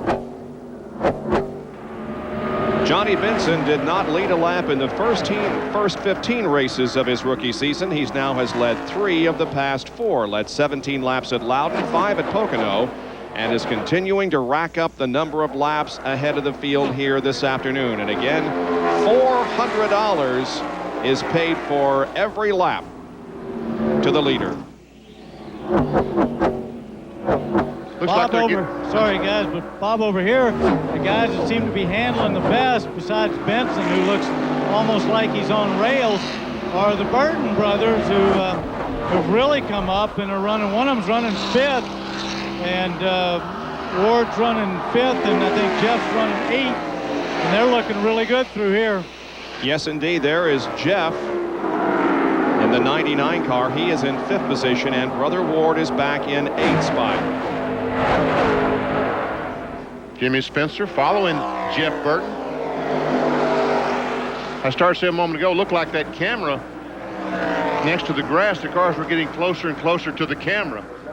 We've noticed Ernie Irvin here holding back just a little bit and dropping back from the back bumper of the Bill Elliott car, and we understand that's because Ernie's car handles well until he gets right under the back bumper and then loses the handling on it. What happens when he drives up on the back of Bill Elliott's car, he loses the air on the nose of the car, and then the car starts pushing. As long as he's back there and able to get some air across the nose of the car, he gets that downforce and it'll turn. That's the problem Rusty Wallace had last year as he chased down Dale Earnhardt. Remember, he caught him, but he couldn't pass him. When he got close to Earnhardt, he'd lose the air on the nose and things start pushing. Danny Sullivan, what's the situation out there in turn 2? We know that the NASCAR officials have asked the spotters to tell their drivers to stay out of that grass if possible. Is there any less out your way? No, they come through every lap. There's somebody or 2 or 3, 4 cars in it. If I look over the edge and look down against the wall, there's a tremendous amount of grass down here. And literally, we feel like we're at a dirt track race. I mean, we're just covered in dirt and grass. Benson looks really good through here. He stays off of it. He's down low, but everybody else is all over the place. And there is a good look at a close-up of that grass, and you can see how it's run over constantly. About every time they go by. Yeah, and what's happening down there, I had a look at it when we were doing our ESPN show, and it's got a netting in there. And that's what they're talking about. It's like netted, and the grass is on top of that, and then they staple it down. And I believe what's coming up is that those staples, because the netting is just seemed like it was made out of plastic. It looks like Jeff Burton is closing up on the back of these cars, and Jimmy Spencer. Good 5-car battle here for the lead. Single file down into corner number 1. There's Jeff Burton and Jimmy Spencer. The Berwick, Pennsylvania native finished 43rd in his first run at the Brickyard, and last year he was 24th. That 43rd finish reflected an accident that Jimmy experienced in the inaugural Brickyard 400. You know, I may be able to give the Ford fans a little bit of hope here while we're looking at the top 10 and keeping track of all that. Also, the Fords thus far have turned the fastest laps of the race, most notably that of Mark Martin at 170.9 miles an hour. Benson's been flying pretty good, though. He's been up above 170 in recent laps. In the past 2, he's dropped off into the 169 range. 99 laps to go, 61 on the board at the moment. And the leader is Johnny Benson. Mark Martin, Bill Elliott, Ernie Irvin, the top 4.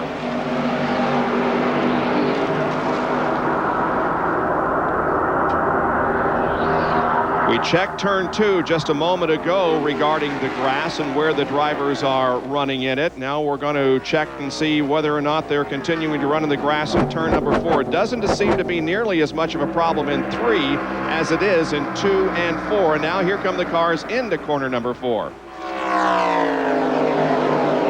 Yeah, they're maybe not quite down as far as they are in turn 2, but still they're running in it. Well, they're getting right on the edge. And again, they want to get, if they could go 6 more inches, the car would run just a tick faster. Here comes Ernie Irvin trying to look on the inside of Elliott. This would be the battle for 3rd position. Irvin low in the corner. Now that was turn 1 and he was down in the dirt there. That looks pretty torn up. And I'm looking at the grill of some of these cars coming here, and they're all matted with grass. You know, you can see that light color of green in there. They've got to watch the water temperature gauge to make sure that the grass, they don't get enough grass on the grill that the car will overheat. Ernie Irvin led 11 laps in 1994 and has 5 straight top 5 finishes in NASCAR Winston Cup competition. NASCAR is telling the teams, we're going to start, if you don't keep out of the grass, we will start penalizing you. That could get interesting. Now that could get very interesting. But it's about the only way that you can get the point across, perhaps, because those drivers are going to run down in there if they can. But if they may suffer a 1-lap penalty, it's certainly going to keep them out of there. And it puts you in mind of a few years back, the Indianapolis 500, when there was the apron where that grass is now. And they said, don't run under the white line. And then they started black flagging people who did it. Let's go to Jerry Punch. I'm sorry, Gary Gerald. Paul, actually, it's an interesting follow-up here. This news is not being received well by all of the drivers. Wally Dallenbach, for one, we were told, when informed of this, told the crew on the radio, well, then why don't we just let them drive the race car? He's not real happy about this. Jack? Gary, one of the things that all the crews are concerned about is keeping their fuel cool. Now, what does that mean? Well, you know, if the fuel's a little cooler when it goes in, it'll actually build more horsepower. So what a lot of teams have done is they've built up these heat shields. Once the 11 gallons are here ready to go, they cover them up until it's time to put it in the tank. We'll be expecting pit stops before too long, within the next 10 laps or so, undoubtedly. 0.3 of a second lead by Johnny Benson over Mark Martin. Bob, back to what we were talking about before. If they're going to start penalizing the guys for running through the dirt, I don't know who's going to be left running. They're all going through there at some time. And Benny, you know better than anybody. You know, if your car's not handling that good or you got a little push, you're going to put it down there as low as you can to try to get that front end to work. You want to get down as... Oh, look at this. Look at Skinner. Oh, wow, man. Almost in the wall. He came out of corner number 4 with a head of steam build up, and if he didn't scrape the wall, he came very close to doing so. Mike Skinner, there he is, mired back in this group of traffic, and he right now is shown in 28th position.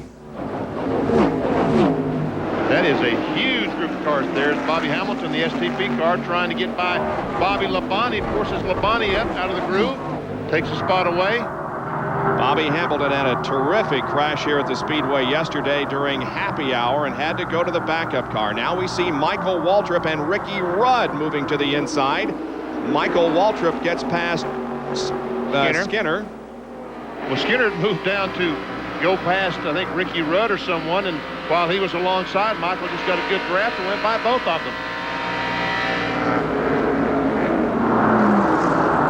Ken Schrader is involved in this fight also, along with Ricky Craven. Craven comes to the inside of Ken Schrader, and can he pick up the position? Not at the moment. Dick Trickle right behind Ricky Craven, and now Craven gets a good run off the corner. Some contact between the 43 and the 90. I thought Dick Trickle had bought the farm. Sorry, you okay? I almost bought the farm with a heart attack. Benny, I couldn't believe how sideways he got through there and caught it. Neither could I, Danny. You know, I have found it to be amazing how many corrections they're actually able to make in the corners here. This racetrack is almost flat, 9 degrees, and yet they're able to make all kinds of little turns, especially on the exit. Here is Rudd working to the inside of Skinner again as Ken Schrader and Michael Waltrip battle it out. Waltrip takes a spot away. There goes Skinner by. So Kenny Schrader is struggling with the Bud car now. Just some terrific competition here. Ted Musgrave is back here. That's Rick Mast in the number 1 car. And Ernie Irvin has just taken 3rd place from Bill Elliott.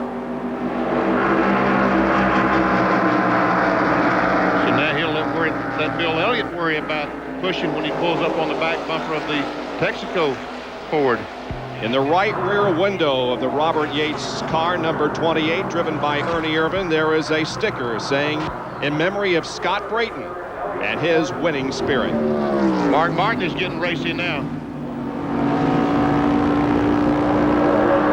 Looking back on Mark Martin from the leader, Johnny Benson's onboard camera. Let's take a look at a replay. Watch this. Watch Dick Trickle how sideways he's going to get. I don't think there was any contact, as a matter of fact, now that I look at that angle.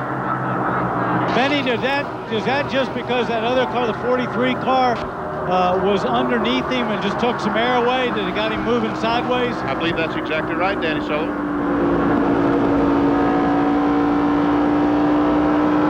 Let's go down to Jackaroo. Boy, you guys are unfair to me. I'm telling you all about this thing, the way to keep the fuel cool. You don't even put me on camera. Here is the mat. You see, it's heat sensitive. It absorbs the heat and keeps the 11 gallons of fuel cool. Now, do you think we could get one of these for me and the rest of the guys in the pits? Because it's hot. The temperature has been increasing every day that the cars have been here. Wednesday, temperature in the mid-70s. On Thursday, temperature in the upper 70s. Friday, the temperature reached the low 90s and is going to reach the mid to upper 80s, I should say, here this afternoon. And of course, whenever there is a change of temperature, it affects the handling of the car. Dr. Jerry Punch. Well, early today we saw Kenny Schrader toward the front of the field, and Benny, you mentioned a moment ago, he's had tremendous problems the last 15 or 16 laps. No matter what the crew has done to the car, it continues to get loose when he gets in traffic. When the car gets up behind the Budweiser Chevrolet, he said, I can't drive it. I can't even turn it in the corner. They're going to make some radical changes to the chassis on this pit stop to somehow try to dial that car in. Let's check in with Gary Gerald. We're talking about Fords on the move. The 88 Ford, driven by Dale Jarrett, is making a terrific run. He's now in the top 10. He's pushing the envelope a bit. He just told his crew that 2 laps ago, he brushed the turn 3 crash wall. He said the car's still all right. And the last guy he just passed was Rusty Wallace. So he's come from 24th to the top 10, now in the 8th position. Well, we just had Mark Martin over here get passed. It was Ernie Irvin just moved under him. Mark's dropped quite a bit of ground there. Ernie just made a great move on him.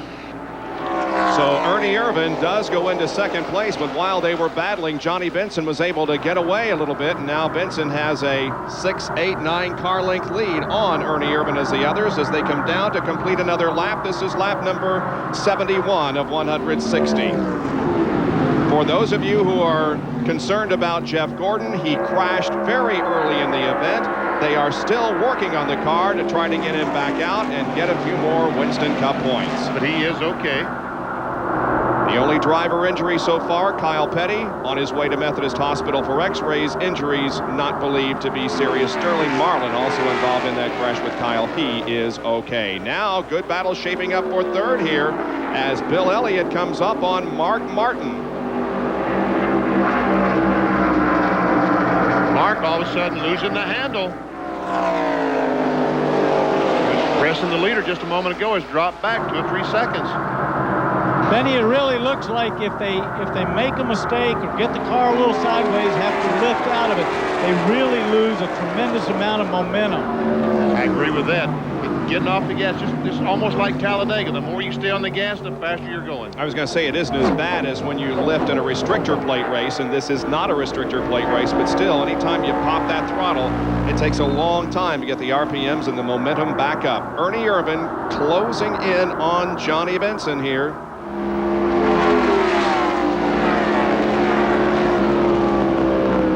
Jack Arute has a report on Johnny Benson as Urban puts the heat on him. Well, he doesn't want to pit just yet. You know why, guys? They want to get to the halfway mark. And there's a pass. Yes, sir. Ernie Irvan wants the lead, and Ernie Irvan gets the lead. The pass occurring in turn number 4. And lap number 73 as he crosses the line will be led by Ernie Irvan. Now, Jack, go ahead with your point. Well, here's exactly what was happening. While Ernie Irvan was making the pass, Larry McReynolds was here talking to the Pennzoil crew at Johnny Benson. They were going to map out a strategy to go to the halfway mark. The car on Benson is a little bit tight. Benson wanted to try and get the halfway cash bonus, then both of them would pit under green flag conditions unless the yellow came out. Got snookered, guys.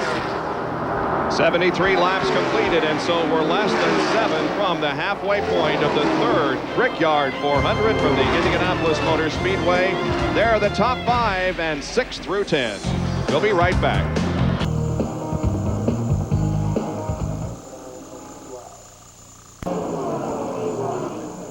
Okay, I'll try to get there. Thanks. Thank you.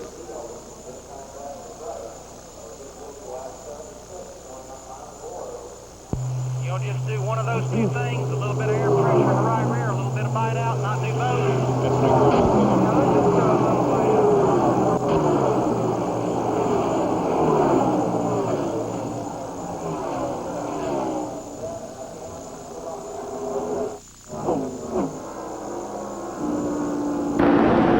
76 laps completed in the Brickyard 400. At the moment, Ernie Irvan has the lead. Johnny Benson is second, followed by Mark Martin, Bill Elliott, and Jeff Burton. And we should be seeing pit stops before too long. This is how Johnny Benson lost the lead to Ernie Irvan. This is the camera on the back of Benson's Pontiac. Ernie Irvan just pulled to the inside and shot by. Wow. He got a huge ovation, I might add, when he came by the stands. Benny, I know you guys are sitting up in that nice, comfortable, air-conditioned booth, and we're standing out here in the elements. But we've really noticed the temperature just changed with the cloud cover. It's gotten a lot cooler over here. I'm sure that's going to allow for a little bit quicker racing. These guys are really sliding the car through here. And the most impressive guy at the moment for me is Dale Jarrett. He's catching that lead group by himself with nobody to tow him around. Let's get more on this tire situation from Dr. Jerry Punch. Well, I'm with Stu Grant, Worldwide Director of Motorsports for Goodyear. And Stu, you've been researching it, looking at the tires. What have you found out? Yeah, we've had a chance to dismount Jeff Gordon's right front tire. We've had a chance to look inside that. There are definitely several cuts on that tire that indicate a possible puncture. But I tell you, the other thing that we have done is we've gone up and down pit road to tell all the crew chiefs to make sure and run the recommended air pressure in the right side tires, Jerry. Have you seen Kyle Petty's right front? No, we have not. They're just taking that off the car right now, and as soon as we have a chance to look at that, we'll do that. Well, Stu, thanks for the update. Bob? And again, Benny, explain why a lower air pressure in the left side tire might be the best thing to do under normal circumstances. Because as the car runs, they build up pressure. As the tires get hot, they start building up pressure. When they build up pressure, they stop adhering to the racetrack. So the lower you can get them and keep them together, the better they're going to adhere once you get a few laps on them. But the Goodyear engineer says don't be tempted to run too low a air pressure. Benny, what's that? What's a hot pressure that you run? What do they build up to under these circumstances? They will build up about 12 to 15 pounds above the recommended pressure. Every tire, every racetrack is a different air pressure. Here they probably run 40, 45 pounds of air in the right side. Okay, because they start, their cold pressure on the right side is 35 on the right front, and the right rear is 35 as well. We're seeing some pit stops being made as the halfway point comes around. We saw Mike Skinner come in just a few moments ago. Now Bill Elliott is on the pit road. Gary Gerald is there. Watching. Routine service, it appears. It will be 4 tires. Again, we're seeing a lot of grass up in that front grill. Elliott moving away cleanly. Well, if they've got to put all the gas in the car, if they've got to put two cans of gas in the car, they might as well change 4 tires. Halfway. 200 miles down, 200 miles to go. The halfway point has been reached, and Ernie Irvan is at the front of the field at the halfway point. And I would think that Ernie Irvan, now that he's won the halfway money, the $10,000 in Gatorade, he will pit the next time. There his teammate is, Dale Jarrett. Dale Jarrett relinquishes his 7th position to come in for a pit stop. We see the chassis adjustment going on the right rear. Right sides are off. They're coming around to the left side. And NASCAR's allowed them out across the pit wall to clean the windshield. Work still going on, changing the tires, making sure the tank is filled with gasoline, and Dale Jarrett begins to roll as Rick Mast comes in. Riding on board the Pennzoil Pontiac with Johnny Benson, who continues to hold on to 2nd position. The man up ahead is the leader of the race, Ernie Irvan. And now we should be seeing pit stops from these two, in fact the top 3, Mark Martin, before too long. Trust me, this is one place you would not want to run out of fuel, especially on the front stretch. You might not be able to coast back. If you're running at a high bank track, you might be okay if you run out of fuel, but not on the flat surface of the Indianapolis Motor Speedway. Bob, here's what's going on for the leaders. They're trying to stretch. Ernie Irvan is trying to stretch as far as they can go. They wanted to go to lap 83. They've spoken to Ernie as the Miller car of Wallace comes on a pit road. They want to go and try and get 4 tires. Let's go to Rusty Wallace and Gary Jarrell. 4 tires stop for Rusty Wallace. They handle the right side in great fashion. The Penske South team and the leaders are coming in. We got a flurry of activity all the way up and down this lengthy pit road. Wallace running in 22 seconds, Jack. And there is going to be a chassis adjustment made on your leader, Ernie Irvan. They want to come in tight because they need to make the change on the outside. 4-tire change. Now the big thing is they're going to put a half a turn in the right rear. They're going to try and give him just a little bit more bite. He hits the marks, goes to work. And for Danny Sullivan's information, there is a lot of debris on the front nose of Ernie Irvan's car. Meanwhile, Johnny Benson goes to work. 1 air and tire has gone away. Benson is away first, split screen. Now they're going to make 4 tires stop on Ernie Irvan. Now Benson didn't make a 4-tire change. That's the difference, fellas. And we see the 6 car. Jerry Punch. Well, Mark Martin made a 4-tire change, Jack. 4 scuffed tires, but more importantly, they made a track bar adjustment, Benny Parsons. They lowered the track bar a 1/4 of an inch. Martin still complaining of the car being too tight. Well, Ernie Irvan, Johnny Benson, and Mark Martin with 38 laps between pit stops, Paul. Okay, now, you're part of that contest. It's time again for the Budweiser Fast Track Sweepstakes. The 200-mile leader, that car right there, Ernie Irvan. So write Ernie Irvan down on your game card, and you could be off to the races. Cruise next year's Brickyard 400. Stay tuned now for the 300-mile leader as we continue your chance to win. Brought to you by Budweiser, the king of beers. So we settle in now for the second half of this Brickyard 400.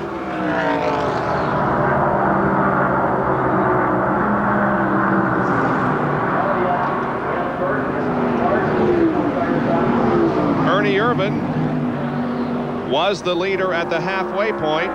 However, now Johnny Benson is shown at the front of the field, and Ernie Irvan in 3rd position, about 5 seconds back. These fellas have changed 2 tires every stop today, I believe. First time right sides, next time's left, and now back to right sides again. And it may be good strategy. Looks like it's working very well for Benson now. Car seems to be handling as well with used tires, right or left, as they are with new ones. Running in 2nd position at the moment is Jimmy Spencer. He's about 4 seconds behind. Bill Elliott running 4th, and Jeff Burton is in the 5th position. Here comes Jimmy Spencer. There is the separation between 1st and 2nd, and then Ernie Irvan, followed closely by Bill Elliott and Jeff Burton. So Burton had a great pit stop. Back in the mix. 3rd, 4th, and 5th position.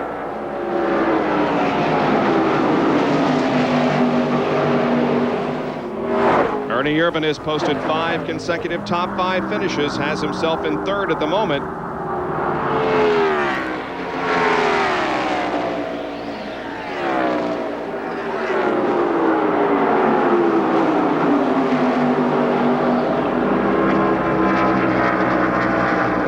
look at the race recap at the conclusion of 80 laps, 200 miles, with, at the time, Ernie Irvin as the leader. That, of course, has changed. 8 of 80 laps led by Irvin. The lead changes 9. We've had 3 cautions, 16 laps. There are your lap leaders. After 80 laps, it's been a real fight up at the front of the field. And, of course, we're still keeping track of Jeff Gordon's car, see if they're going to get him back into the fight. But Waldrop, Marlin, Kyle Petty definitely out of the run. And again, the report on Kyle Petty, he's awake, alert. He has pain in the neck, the knee, and the chest as he was sent over to Methodist Hospital for x-rays. We expect those x-rays to come back just any time now. And I'm sure as soon as they have them, the Track Medical Center will let us know exactly what Kyle's condition is. But Dr. Henry Bach said he thought he was in good condition. Joe Nemechek and the crew are receiving a stop-and-go penalty for not having control of a tire which rolled across pit road. So Joe Nemechek will have to come in for a quick stop-and-go penalty. He was running in 28th position. Johnny Benson leads the Brickyard 400 at the Indianapolis Motor Speedway. We'll be back in just a moment. Stay with us. Budweiser presents the Brickyard 400, Year 3. Well, I'd have to say that it's definitely got to be, obviously, one of our biggest events of the year. You know, I mean, Daytona's big, Charlotte's big in that. But this is the biggest purse we run for throughout the year. Just the tradition and the history up here at Indianapolis Motor Speedway, and the Winston Cup being accepted is big enough to come up here and fill the place. It's pretty tremendously important race for us. 2 pounds on the tire pressure to get to the recommended pressure. And now it's funny because now the spotters have to talk to the drivers each corner whether they're in the dirt or not.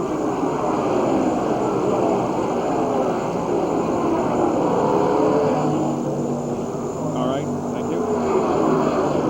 Did Jimmy Spencer pit on that last round? He had to have pitted because... Yes, he did. Lap 81. Thank you. He must have had a great pit stop. Probably just changed 2 tires. Yeah. Are you anywhere close to his pit? No.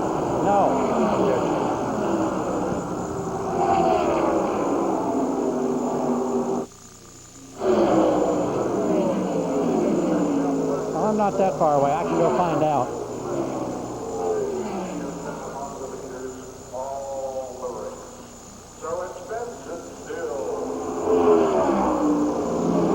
Second right here.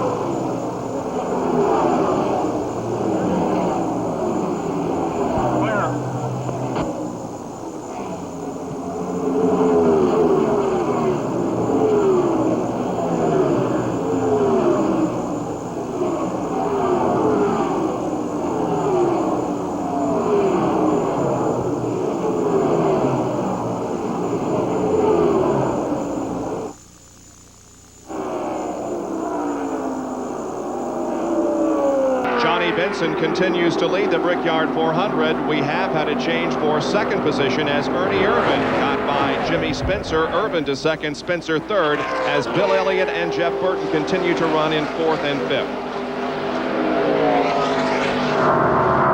There's the interval between Benson, and here comes second place Ernie Irvin. A couple of cars in between them.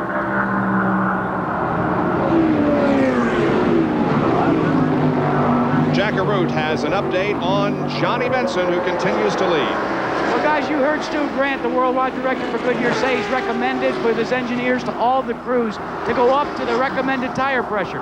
That's what Johnny Benson's crew did on that last exchange of tires. They let Benson know, and instead of curing the slight tightness or the push that they had in the car, going up on the air pressure has exacerbated it. It's a little bit more pushy, but they said better safe than sorry. In the meantime, forget about the spotters telling you whether you're clear of traffic or whether there's an accident. What they're doing now is playing the role of referee. Anytime a driver dips a nose down onto the grass, they get on the horn and say, you were on the grass, get off it. Well, they're serious about keeping off that grass, aren't they? Absolutely. And they have seemed to have cleaned up their act a little bit over here in turn 2. You don't get it as regularly as you were previous to the 200-mile mark. One car that has retired from competition is Ward Burton in car number 22, while his brother runs in 5th position. Jimmy Spencer started 20th, currently up to 3rd. A good run for the Berwick, Pennsylvania native. Now back to Bill Elliott and Jeff Burton, and right behind Jeff is the 6th place car of Mark Martin.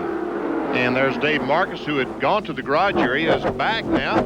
And look at Dale Jarrett is right behind. Dale Jarrett is running this.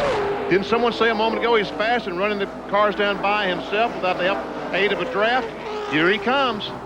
He may be the fastest car on the racetrack. Let's check this. Yep, last lap was 168.882 for Dale Jarrett. He's the fastest man on the racetrack. That last lap was 169.8. So he's about a mile an hour faster than everybody else out there.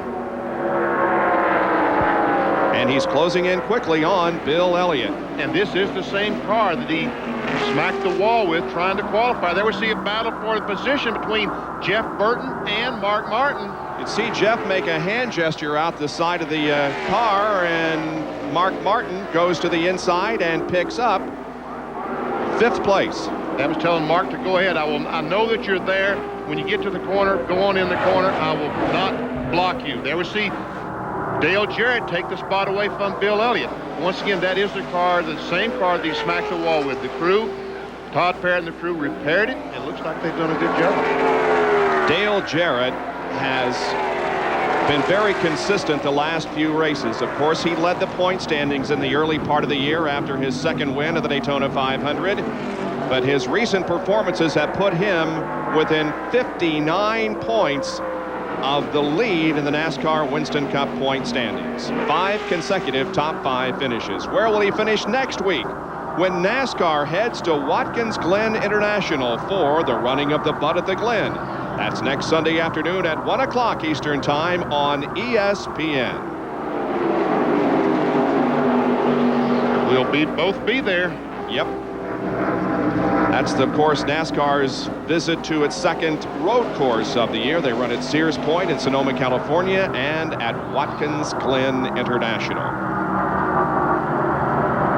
4th, 5th, 6th, and 7th. Let's drop back a little bit and see what's going on behind. Here comes Terry Labonte to the inside of Lake Speed. Lake still in the top 10, having a great run, but he loses a position here to Terry Labonte. Labonte goes to 8th. Lake Speed back to 9th. Lake is having a great run. We saw Gary Bradbury just a moment ago. He's a lap down. And for you Dale Earnhardt fans, Dale, of course, is not in the car. Mike Skinner is. Skinner is running in 26th spot. Terry Labonte, 2nd in points, just 9 behind Jeff Gordon. Here is Dr. Jerry Punch. Well, Mark Martin can't talk to his teammate, Jeff Burton, but he knows that his car owner, Jack Roush, can. So what Mark did a moment ago, he radioed Jack Roush and said, hey, tell this guy behind me, the 99, to tuck in behind me and stay with me, and we'll run him down. Said he's got to help me. If he helps me, it'll help us both. Little teamwork going on here. Yes. That is the wave of the future. Seems to be the wave of the future in Winston Cup racing. 2- and 3-car teams. But Benny, the guy that's catching them both is Dale Jarrett. I keep saying he's handling awful good. He looks so good through here. He just looks like he's on rail. And I'm not so sure. We've had this temperature go down at least 5, if not 10 degrees over here. Cloud cover, and I think the track's going to get faster as it cools down. Every afternoon about this time in the last 4 days, the clouds have moved in, and that's the situation we have today. Here comes a very battered and beat up car of Jeff Gordon. They have the repairs made that will allow him to go onto the racetrack and make some more laps so that he can move up perhaps a couple of positions in the standings and some points. Jackaroo. And Bob, this shows you how up to speed NASCAR is. The last thing that a NASCAR official said to Jeff Gordon before he strapped himself in the car, look, make sure you stay out of the way of the leaders. Obviously, he will not be up to speed, and his goal and his purpose right now is just to complete some laps and maybe move up a couple of positions in the point standings. There's the leader of the race, Johnny Benson. And we will be back to the 3rd annual Brickyard 400 from the Indianapolis Motor Speedway after this message and a word from our ABC stations.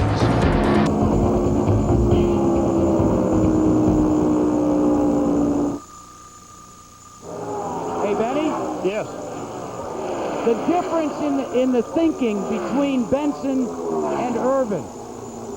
Larry McReynolds felt like it's better to go for 4 now while you're leading than it was, and then they'll go for 3, they'll go for 2 for the rest of the race. Exactly, yeah. In the case of Benson, though, they felt like even if they lost the lead, they want to continue that one side only for track position. Okay? I know you already knew that. Bob Goodrich, are you catching my light at all? Okay.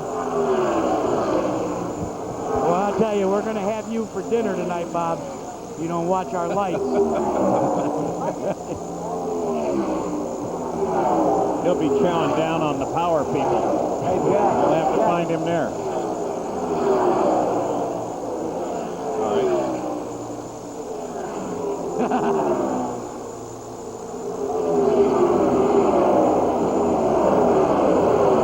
Jack, not surprising.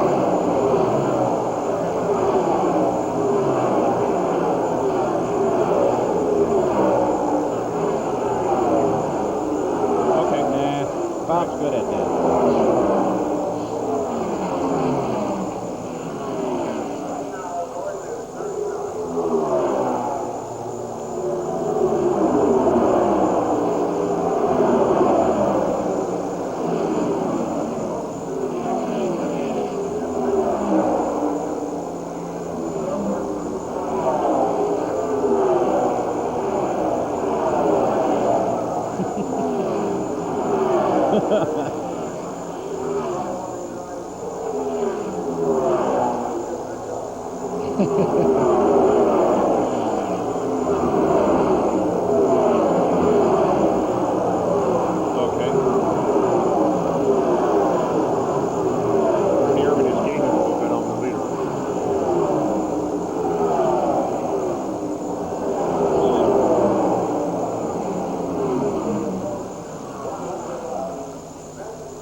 ABC's Wide World of Sports.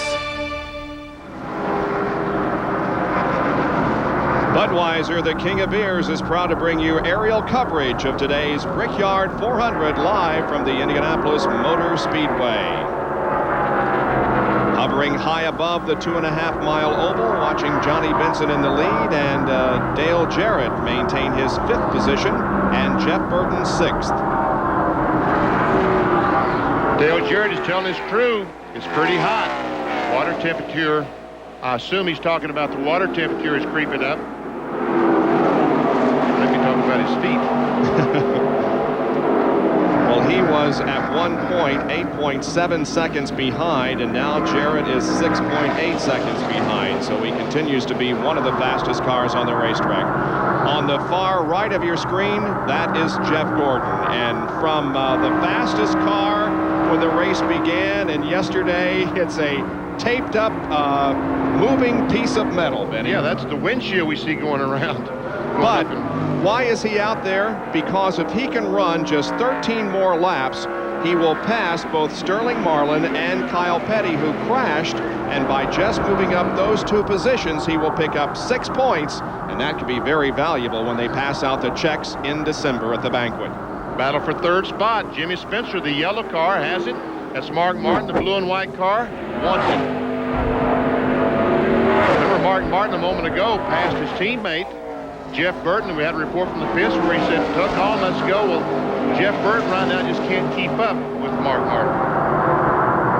And I also think that Dale Jarrett, who was running so strong, who got by him, is now seems to be holding station behind Mark. Doesn't seem to be green. And so if he is running hot, maybe he's had to back off a little bit. Right now, Ernie Irvin is gaining on the leader. We see the lead is 2.6 seconds. It was about 4.5 seconds just a few laps ago. So he is gaining. Gary Gerald? Well, Benny, we just checked with Todd Parrott to see how he would respond. He said, "Are you running hot?" He grinned and he said, "No, my driver is hot, but we're all right." Now, is he playing games? I don't know. Yeah. It's pretty warm out there. He might be getting, and this is a fairly flat racetrack. A lot of folks around here, a lot of grandstands around here, so maybe there's not a lot of breeze in the car. They do have the window in the right side of the car. Benny, that's the one great thing about those open cockpits. You got about a 220 mile an hour breeze most of the time. Benny, or what we seeing here with Ernie catching them is the fact that he took on 4 tires as opposed to Benson's 2 tires, and we're getting sort of later in the run. The tires are being scrubbed in a little bit. Is that what we're seeing here? I would believe that is the case, that right now the 4 tire change is starting to make a difference. Only had 3 caution periods during the Brickyard 400 so far. We have been green since lap 48. Jackarute has more from pit road. Well, Bob, I think you're absolutely right what Benny said, but here's what Larry McReynolds has told Ernie Irvan. Don't worry about using up the fuel, but make sure you try and conserve the tires. So even though they've got better rubber on one side than Johnny Benson, they want to try and conserve it. Why? Because the next time, they're only going to change 2. This is a good little battle here between Jimmy Spencer and Mark Martin. Martin is all over the back end of Spencer, but just cannot make the pass. Boy, Benson just had a wiggle on there following Dick Trickle's car. He got in there real close underneath 2, got it a little bit sideways, had to back out of it. Now you can see how close it is between first and second as Ernie Irvan will go to the inside and pass Michael Waltrip. And Johnny Benson is having a tough time getting by Dick Trickle. Now he'll be able to do so out of the corner and onto the straightaway. Michael Waltrip shooting down to the inside of the racetrack as Ernie Irvan tries to tuck right in on the back bumper of the Pennzoil Pontiac. Well, here's our race recap after 100 laps. We've got 60 to go in this Brickyard 400. Did you see the dust and debris that flew up as Benson went on the outside of Triple in turn 1? Oh yeah, it's bad over here too. These guys come back, we just get covered by it when they're out there running the outside groove. But look at Ernie right there. Whoa! Right up to the back part of the bumper. Well, he wants to get to the corner before Dick Trickle. He does not want to get caught on the outside like Johnny Benson did in turn 1. This is a battle for the lead. Johnny Benson, with whom we're riding, is the leader of the race. Ernie Irvan is in second spot. Johnny Benson has been the top finishing rookie in 17 of 18 races this season. The only one to break that was Randy McDonald in the first race of the year at Pocono. But Benson, without question, wins the Rookie of the Year honors.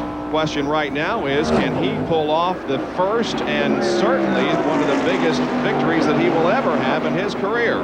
That would be an upset, wouldn't you think? If Johnny Benson pulls off the Brickyard 400, that will be called an upset. That would definitely be called an upset. Not so much Ernie Irvan, because he ran so well here in the first race and challenged Jeff Gordon right up until the closing laps when the tire let go. So he was not in the race last year, recuperating from the injury suffered at Michigan.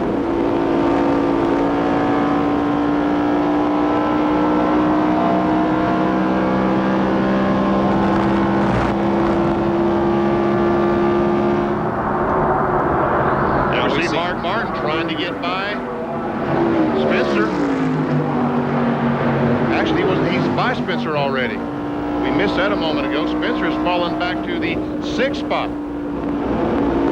A moment ago, Spencer was running in 3rd spot, but now has dropped back to 6th. Been concentrating on the leader. And of course, that puts Dale Jarrett. He is right behind Mark Martin.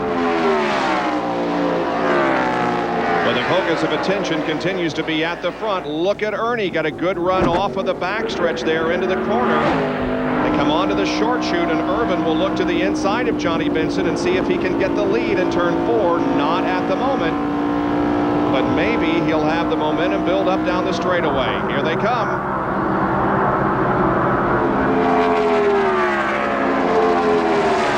Well, Johnny Benson is having the run of his life. He's been able to handle traffic, and he's been able to handle all of this pressure mounted by the veterans of this league. Oh, Ernie's got a good run this time and takes the lead. So Ernie Irvan goes back into the lead. Got a good view of that, didn't you, Danny? thing that I like is Benson's smart. Now, Ernie's done 2 moves, one going into 2 and one going into 4, just like that. And Benson just kind of gives him the road and tucks back in there so he doesn't lose much ground. The lead changed on the 108th lap.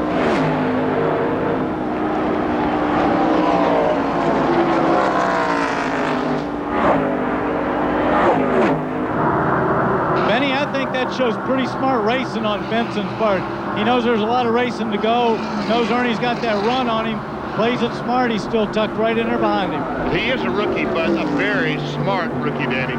Here are the top 10 after 108 laps. It's Herman, Benson, Martin, Jarrett, and Burton. 6 through 10, Spencer, Elliott, Lamani, Shepard, and Hut Strickland.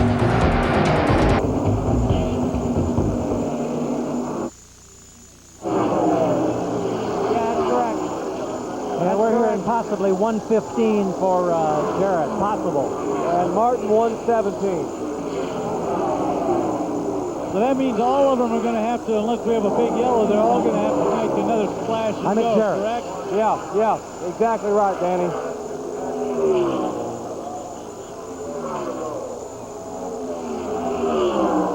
Somebody would probably have to make it to what lap 122? Gary, they'd have to go to 120 if they had any chance of making it. Well, 122 probably.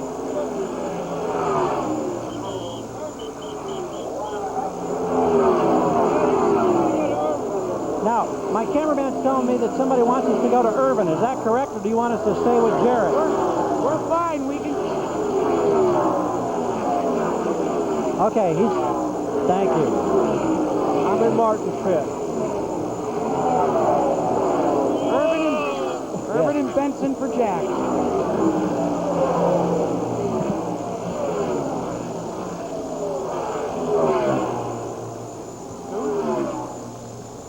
How about that?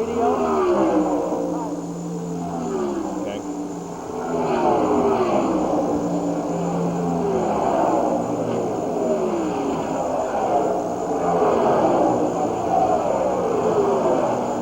Jarrett's looking to pass Martin. I think Jarrett's going to go for a 2-tire stop, which would set them up to be maybe in command for that final stop late in the race.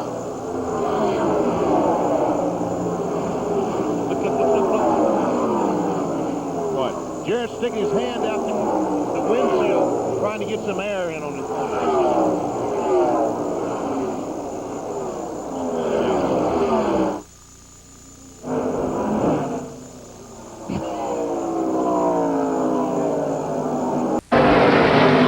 At the Indianapolis Motor Speedway, and Dale Jarrett has just taken over 3rd position from Mark Martin. Without question, Jarrett, the fastest man on the racetrack. And look at Dale Jarrett down the straightaway, sticking his left hand out the window of his car, trying to funnel some air in to cool off just a little bit.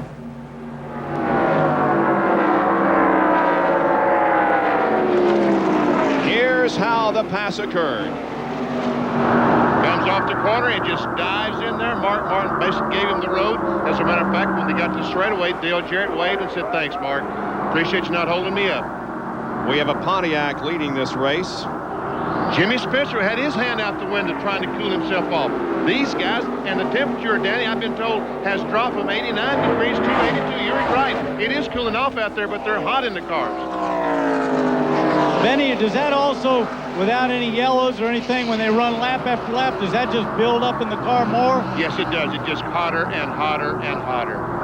Air temperature 82, track temperature 112. Gary Gerald has more on Dale Jarrett's run. I tell you, Bobby, it seems to me that this race is falling exactly into the game plan for Dale Jarrett, Todd Parrott, and this crew, because I talked to him just before he got in the car this morning at the start of the race. He said, my big concern is going to be that first 20 laps or so. We want to get things strung out, and then from 24th, we want to just pick people off one at a time. So here we are approaching a pit stop at 13 laps. He's up to 3rd from 24th, and he's doing exactly what he said he hoped to do, taking them one lap at a time. We think he may be in here for a 2-tire stop in approximately 3 laps. One thing that we have to keep our mind on, however, is what Terry Labonte's crew is telling him. They think, Labonte, of course, a Chevrolet driver, that the Fords are going to run out of gas with 5 or 6 laps to go. Well, in other words, they've got to stop for a splash of gas with 5 or 6 laps to go. Gary Dehart and Terry Labonte are planning on making this race on one more stop. Now, Benny, how much time do they lose going into a pit on this with that 55-mile-an-hour speed limit? That's the problem, about 3/4 of a lap. And right now, Terry Labonte is only 20 seconds behind the leader. Pretty smart strategy. I'm sorry, Bob. That's right. I was going to say 23 cars on the lead lap here with 113 laps completed. Jack Arute once again. Well, Bob, Ernie Irvan has a little bit of a concern, not the driver, but Joey Knuckles, who changes the front tires. It seems on that last stop, he thinks he cross-threaded one of the lug nuts. Now, that's going to make it difficult getting off, but if they do get it off, it could strip that lug as well. So there's a lot of furrowed brows here as they get ready to pit in about 3 laps. This will be a critical pit stop for a lot of drivers. There will be undoubtedly one after this, however.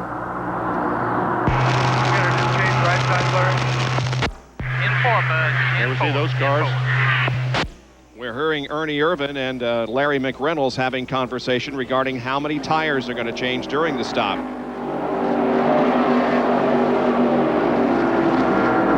Pit stops are taking place. Bill Elliott's on pit road. Lake Speed is on pit road. Bill Elliott was in the top 10. Lake Speed had fallen back to 13th. Jimmy Spencer comes down pit road. There you see Kenny Wallace at the top of your screen coming in. But the leader of the race, Ernie Irvan, continues on. And there we see Elliott leaving pit road as Irvan goes splashing by.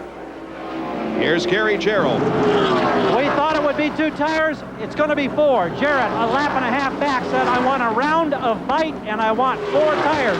He's already got 2 new Goodyears. He's got 3 and 4 coming. Everything looking routine. We did got it rolling at 20.5 second. Excellent stop. It is a great pit stop for 4 tires.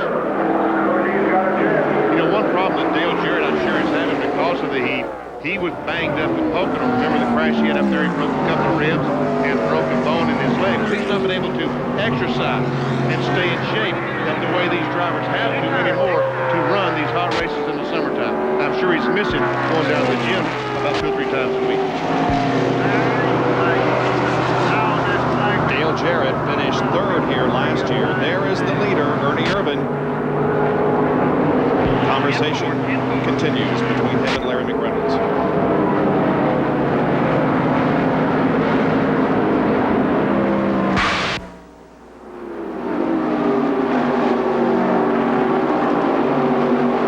Coming in this time. In 4, bud. Come to your sign, 4,300 now. Come to your sign. Listen to my voice, Cecil. Guys, just concentrate. Don't let them tires roll across pit road. Be focused.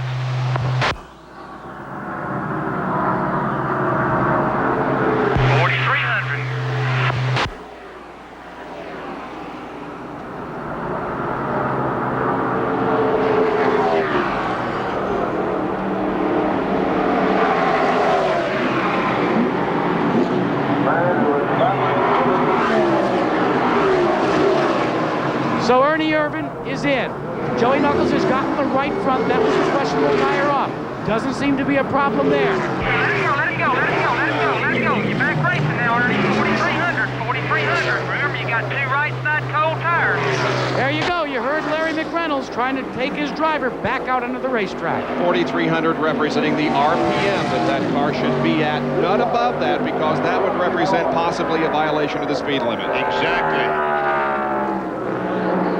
Rusty Wallace is in, giving up his 8th position as we watch Ernie Irvan get back up to speed on the warm-up lane, joining the racetrack at the backstretch. And they waited to put fuel in. Here comes Mark Martin, the 2nd place car in. Dr. Jerry Punch, he's headed toward you. Mark Martin gives up 2nd spot. He will have to make at least one more stop. They cannot make it the rest of the way, Bob. He'll have to stop with 9 laps left. The problem they're having here is Mark's car just stays too tight. 1 round, 2 rounds, 3 rounds out of the right rear. They are trying to loosen the car up, and as you know, a tight race car means you got to slow down entering and exiting the corners. 4 scuff tires, full of fuel, 3 rounds out, and he is down and away in 19.6 seconds. Excellent pit stop. Wow, 19.6, 4 tires, and only 2 impact wrenches. Last year at the Brickyard, these teams could use 3 guns. Now they can only use 2. Well, Johnny Benson is a leader, Jackaroo. But he's going to be coming onto pit road. They were trying to stretch as very long as they could to make this on 1 more stop. But he just reported a fluctuation in Johnny Benson's fuel pressure gauge. He said, I'm coming to pit road, guys. We don't want to chance it any longer. His crew chief said 10-4. And so we watch him enter turn number 3. Jeff Burton passed him there in the backstretch. Burton has already been in for his pit stop. So here goes Benson into the pits. He relinquishes the lead to Terry Labonte. Comes off the corner at almost full speed, but has to get it slowed down to 55. Jackaroo called the stop of Johnny Benson. Well, there was a lot of talk on whether to go with right sides only or take 4 all the way around. Ernie Irvin made that call by taking only 1 side, the right side. So now Johnny Benson is going to do likewise. It looks like a round going in on the left side, cleaning the front end of the car. The work is completed. Now taking all the fuel in 11.2 seconds. They hope they've got enough now to go the distance and come home in front. Well, it's going to be very interesting to see if he can go the distance. Here comes Ernie Irvin at full speed into turn 1. And there goes Benson on the pit road. So these cars are going to be awfully close when they get to the backstretch. Benson is still on the warm-up lane. Here comes Irvin at full speed. He goes by Benson. Of course, you can't run at full speed on that warm-up lane, but there is no speed limit. At the moment, Terry Labonte has picked up the lead of this race, but he needs a pit stop before too long. Well, we've set up now for what could be the final run, although some cars are going to have to make a pit stop before the end of this Brickyard 400 at Indianapolis, Indiana. Pennzoil presents the Brickyard 400, Year 3.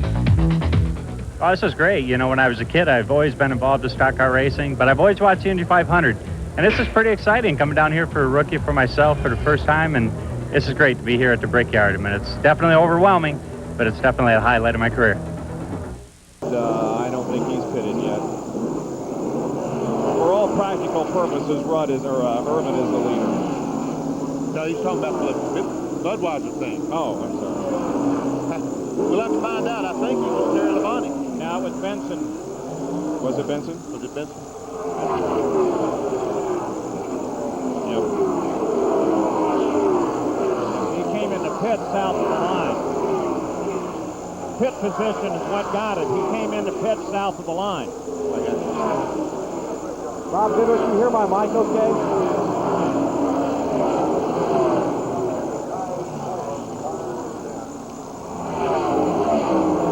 Mic check, 1, 2. Mic check, 1, 2, 3. Mic check. Said it was fluctuating during the pit stop. My level was coming on. I could not hear the radio communication between Irvin and Bruce. I had nothing in my headset. That's because, Jerry, that's because they don't have it in our headset. We can't hear it.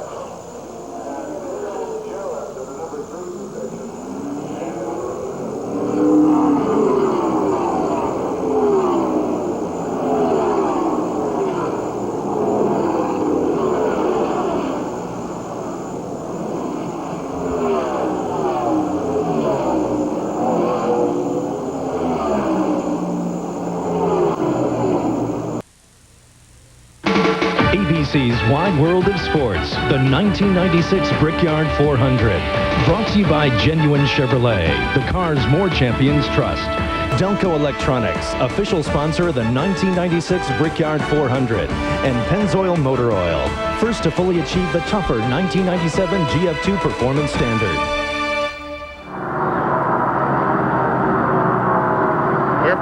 Brickyard 400, you're taking a look at Johnny Benson. He's currently in second place, but on your game cards, it's time for the Budweiser Fast Track Sweepstakes. The 300-mile leader was Johnny Benson. So write down Johnny Benson on your game card. You can take it to the checkered flag for a race fantasy. You could win a trip for two to the Brickyard 400 in 1997.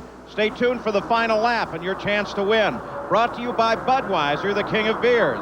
Well, Johnny Benson, of course, after that mark, dropped back into second place behind Ernie Irvin. And the yellows just flashed on. And the report is that we have debris on the track. So it will slow the race and bring Benson right up behind Ernie Irvin. There's your 120-lap race recap. Johnny Benson has been a power in this race and, of course, now sits in second place. Now we'll see all the cars coming back in, and they'll put gasoline in, they'll put 4 tires on, and they'll be good to go to the end. We no longer have the scenario of some being able to make it and some not, because this yellow flag assures everyone will be able to have enough fuel to go the distance. And there we see the debris that we're talking about. Looks like a tire. Oh, looks like a big chunk of tire. Right down toward the turn 1 area of the racetrack. Debris brings the yellow out. And so the field slows. We expect everybody in for a stop. We'll return to the Brickyard 400 after this message and a word from our ABC station.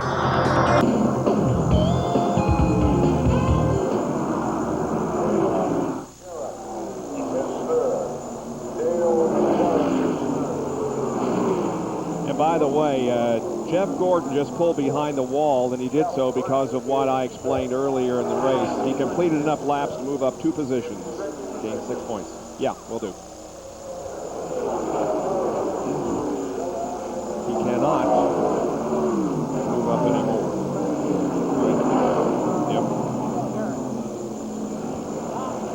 He's 38 laps behind. No, that's right. Yeah, but he's running so slow. Where the heck are you going? What?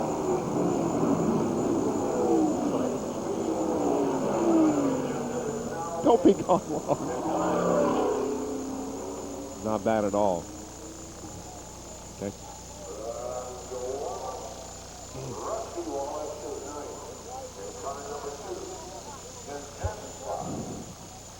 Time number 75 with Morgan Shepherd. Morgan Shepherd is 10-10.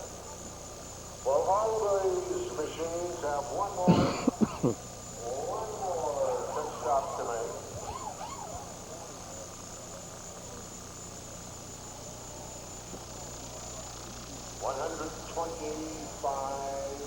Laps at the moment. Here they come. Dale Jarrett took on 4 tires the last time. Mark Martin 4.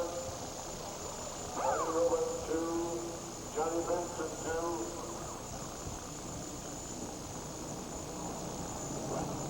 And come on, the leader.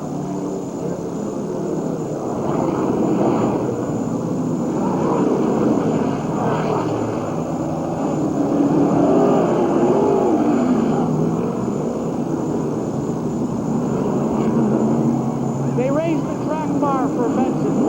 They raised the track bar. Admitting to Mark Martin, they're going to raise it 3 rounds. He's still way too tight. They didn't do a thing to Jarrett, and he may have gained position going out. I don't know. It was awful quick.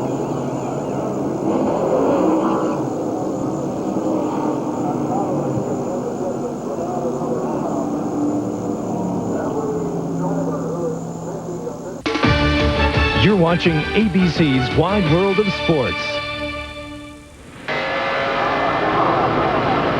Under caution, the cars come in to top off and possibly change tires. This was just a moment ago. Ernie Irvin on the top of your screen, Johnny Benson on the bottom. Remember, they changed right sides on the green flag stop just a moment ago. Now the left side. So go, go, go, hurry, hurry. And they beat Benson out. But look, Dale Jarrett is the first car out. And then Ernie, there comes Morgan Shepherd. Rusty Wallace has a great pit stop. And Johnny Benson is mired back in about 10th spot. Johnny Benson lost a lot of track position during that pit stop, and it may be difficult for him to gain it in these last few laps. Now the question is Terry Labonte going to pit this time? Right now he's the leader of the race. There he is, the second car, the yellow car. He probably has enough fuel. No, I'm sorry, that's Greg Sachs. Labonte is back in the Kellogg's car, someplace back. He probably has enough fuel to finish the race. He might not come in. Gerald, is he going to pit? Well, Benny, we just moved away from that pit, but just as that yellow came out, I had just talked to Rick Hendrick, and I said, are you prepared to go all the way? And he says, that's our plan. That was with 39 laps to go. And I said, and you're hoping that the Fords have to make a late stop? And he smiled and said, exactly. Then the yellow came, which may have negated all that strategy because the Fords have come in and topped off. Labonte is staying on the track. Jarrett's crew made no changes. They just topped off the fuel while some of the other leaders were making changes in the handling. That's why Dale got a jump and gained a couple of positions coming out of here on this yellow. So Terry Labonte is the leader of the race. And we'll see if he can hold off the challenge of the others. This may be very smart pit strategy on the part of Terry Labonte, who has taken over the lead of the race and is second in the point standings going in. Terry Labonte becomes the 12th different leader of this race. There were 11 different leaders last year and 13 different leaders in 1994. Well, next Sunday, the IndyCar Series heads to the road course at Mid-Ohio. Two-time winner and defending champion Al Unser Jr. challenges the field at the Miller 200. That's next Sunday at 3 Eastern, 2 Central and Pacific here on ABC Sports. Now, Mike Skinner, of course, took over the driving chores for Dale Earnhardt early in the race.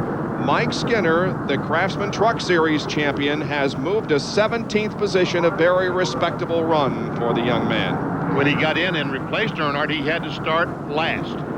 Literally started in 40th place, and he's now in 17th. So Skinner is having a very, very good run. And Jeff Gordon did complete the laps necessary to move up 2 positions. He's going to finish 37th in his third Brickyard 400. Back in a moment. Delco Electronics presents the Brickyard 400, Year 3. You know, I think when you even mention Indianapolis in the same breath as you do Daytona, I think it tells you the status of this race. It's only 3 years old, and already it's mentioned in the same breath as a race that's really our Super Bowl. You may win Daytona, and a lot of people know about it, but when you win at Indy, the whole world knows about it. Aerial facilities provided by Budweiser, the king of beers, proud to be a sponsor of the Brickyard 400. And we are about to go back to green flag racing. The green will come out on lap number 130. We will have 30 laps to go. Terry Labonte, who did not make a pit stop, is the leader of the race. Ricky Rudd is running second. Ricky Rudd also did not pit on this caution flag. He had just pitted and put his gas in the car, and he is trying to get by Labonte. So some drivers that we have not seen run up front have played some very smart strategy regarding pit stops. Now the question is, can they stay at the front, or can the drivers that we have seen running up at the top, including Mark Martin and Ernie Irvin and Johnny Benson, make a charge? And Dale Jarrett. Your Jarrett is the car that's been up front predominantly today, is in third spot, goes by Bobby Labonte, and takes off after Ricky Rudd and Terry Labonte. Meanwhile, there comes Ernie Irvin. He is now the 4th place car. We are set up for a terrific finish here at the Brickyard 400. Lap number 130 has been completed.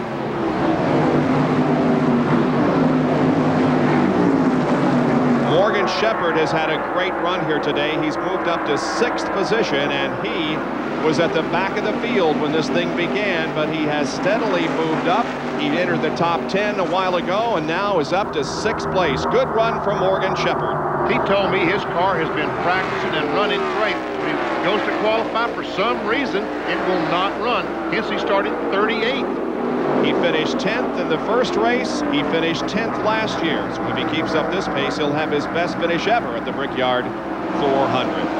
And he's closing in, it appears, on Mark Martin, Looks who is that running way. in 5th. Yeah. Here comes the line down the long main straightaway. Dale Jarrett has been able to get by Ricky Rudd, who's now in 2nd place. That's the blue car, Rudd the orange car. Terry Labonte is the first car and the leader. Dale Jarrett has won twice this year. Here is Ernie Irvan. Danny, these guys are going for it now, aren't they? I'm telling you, over here, it's getting a lot dirtier, too. They're running through here. The dicing that's going on is fantastic. Irvan looking to the inside of Rudd there in the 3rd corner. And here he comes. He makes the pass. Ernie Irvan up to 3rd now. When a car makes a complete pass, the spotter will tell the driver clear, indicating that he can move up into the racing line. Here comes Mark Martin now. He's passing the lap car of Dick Trickle. Morgan Shepherd, however, is right there with him.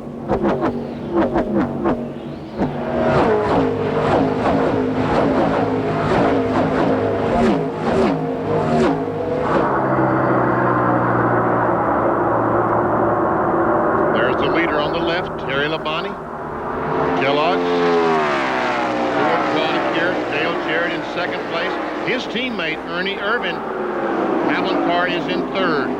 The 2 Robert Yates cars running 2nd and 3rd. The leader, Rick Hendrick's car, or the leader, Terry Labonte's car, is owned by Rick Hendrick. Jeff Gordon, the other member of this team, or an other member of the team, is 37th, and Ken Schrader is 19th. Gary Gerald. Leaders flashing by us, Benny. It looked like about 3 car lengths between Labonte and Jarrett. Jarrett's crew, we are told, telling him on the radio, they still believe Labonte is going to have to stop. That's not the feeling in the Labonte camp. So we play out the strategy here. Will the gamble pay off for Terry Labonte? 1 short track win this season, 5 second-place finishes, looking for big bucks and glory right now with less than 30 to go. Well, for quite a while now, it's been the Labonte team that's saying everybody else is going to have to stop, not us. And they all stopped and got a splash of gas on this caution. He did not. He stayed out because they said, we can make it.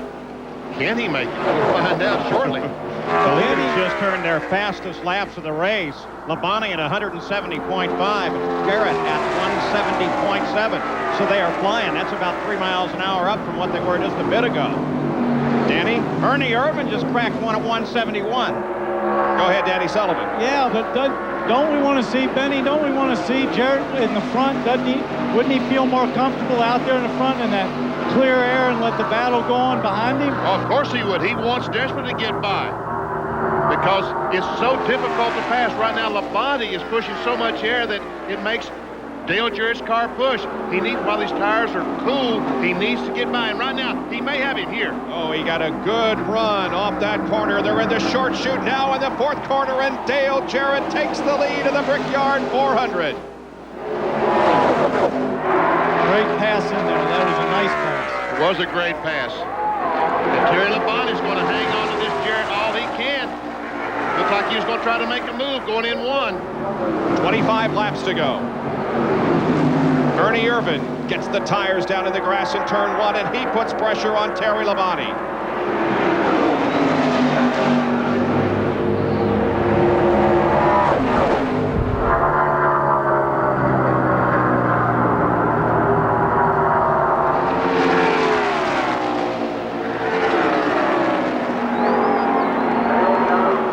We'll listen for any transmission, radio transmission between Ernie Irvan and Larry McReynolds.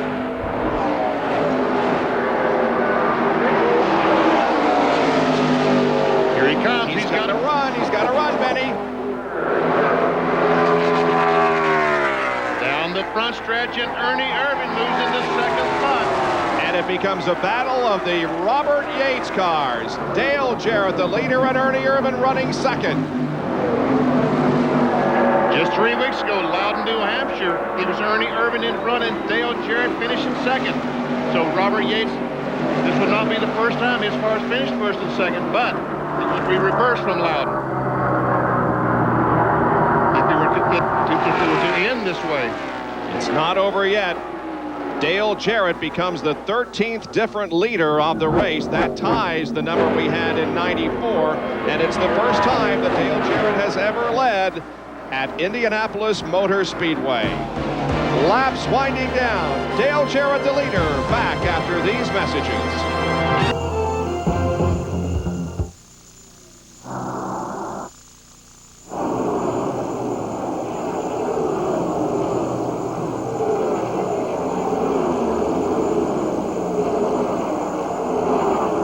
When you get to it, I can still update children. Okay.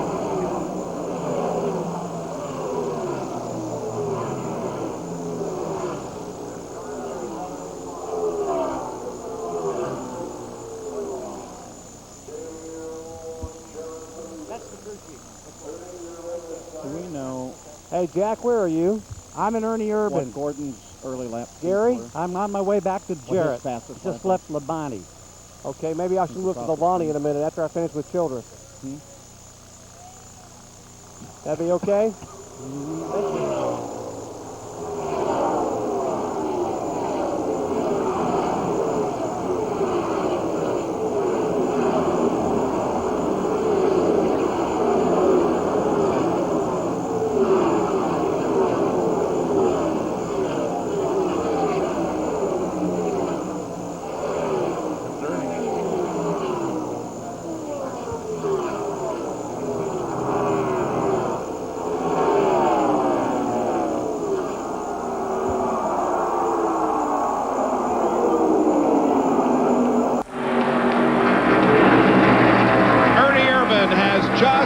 His teammate and taken the lead from the Brickyard 400. It's Ernie Irvin now in front. Jarrett second, but don't count out Terry Labonte, who's hanging with him.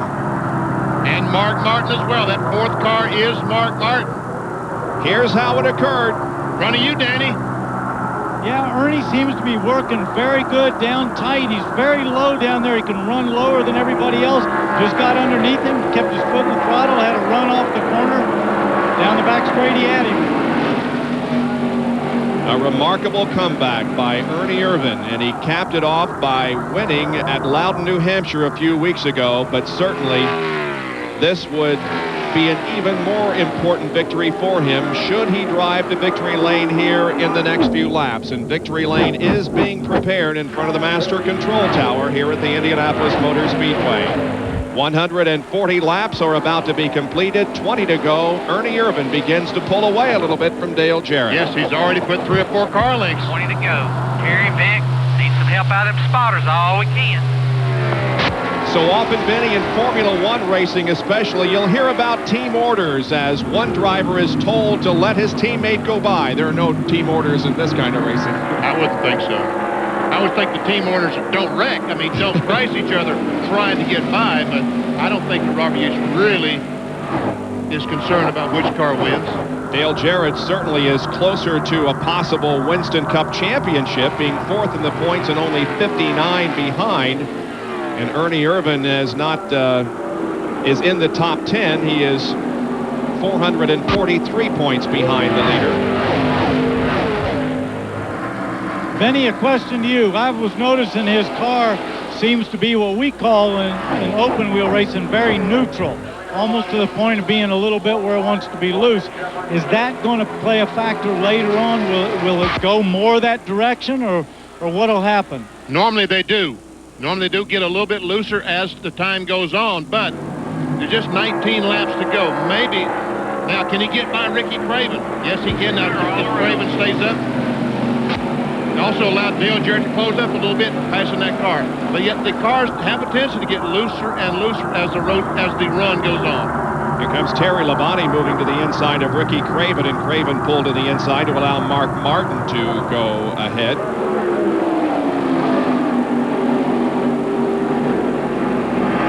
And so it continues to be a battle of teammates up front, just a car length separating Irvin and Dale Jarrett with less than 20 laps to go. Morgan Shepherd is in 5th spot. Todd Parrott telling his guy, you can get him.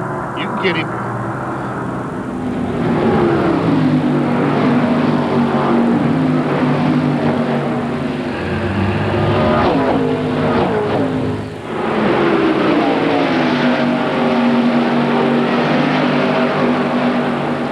Sunday, August 18th, the Indy Racing League kicks off their 96-97 season. Indy 500 winner Buddy Lazier and the drivers of the IRL head to New Hampshire for the True Value 200, Sunday, August 18th.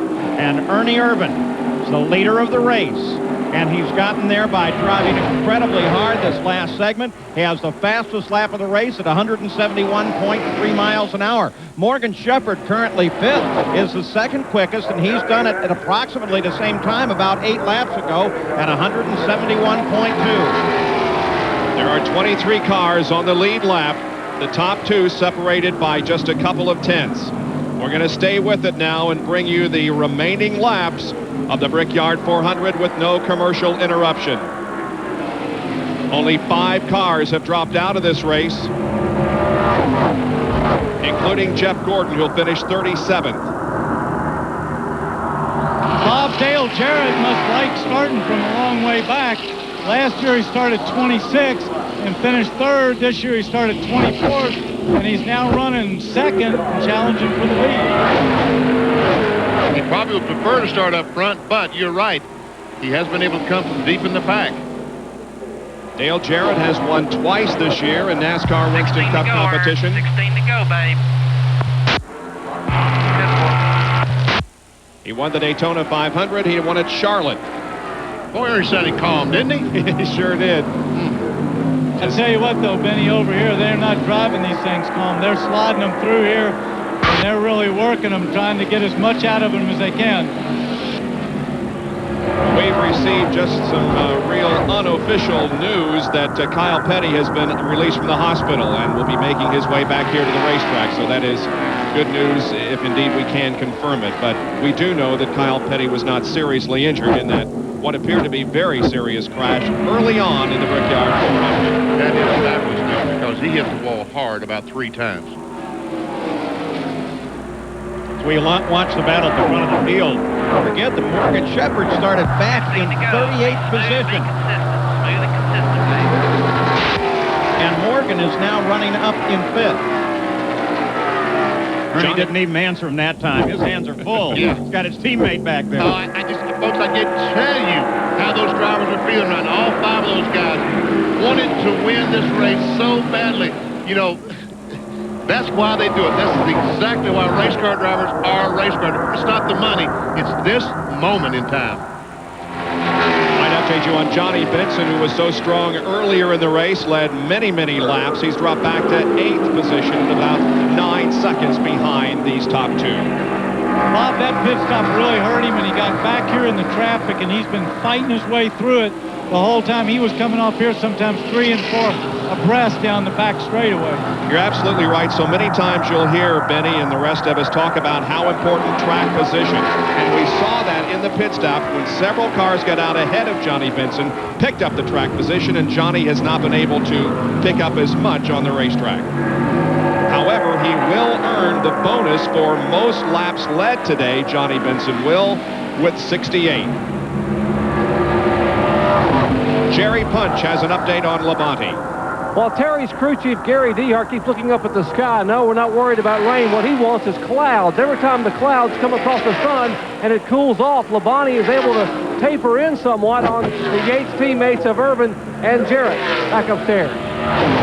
Well, Dale Jarrett is sure making an effort to get into the front, isn't he? Well, he is. I thought he was going to make a move just a moment ago. I mean, Terry Labonte isn't going anyplace. Right now, the sun is out. Jerry Punch said that he needs cooler racetrack to run better. But now there's bright sunshine over the Indianapolis Motor Speedway. Dale Jarrett is going to try every corner, every lap to get by this one, hoping that Ernie Irvan might miss the corner just a little bit one time, and if he does, he'll be there. He's got a run on him coming off of 2. He was right there. He looked like he was really hooked up, but I don't think he's got enough. Ernie Irvan was in this identical spot 2 years ago in 1994, battling with Jeff Gordon. But you know what happened in the closing laps? The tire went down and Ernie Irvan lost the race. Will it happen again? Will Dale Jarrett be able to pass him? Stay tuned. We've only got about 12 laps to go.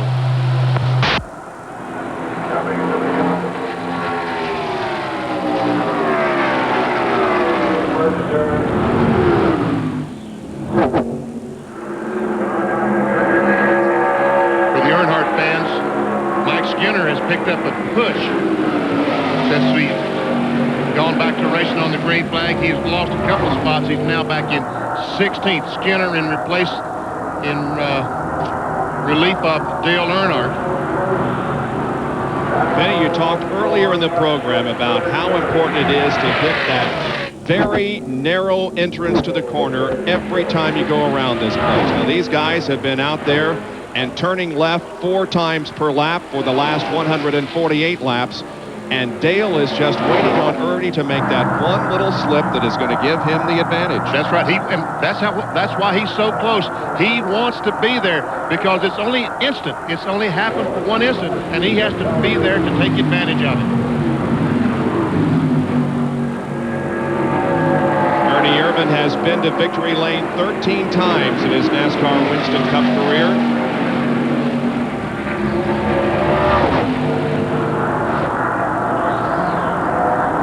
Look at that. Oh, man. I bet Robert Yates can't even watch. He's hiding under a toolbox somewhere back there.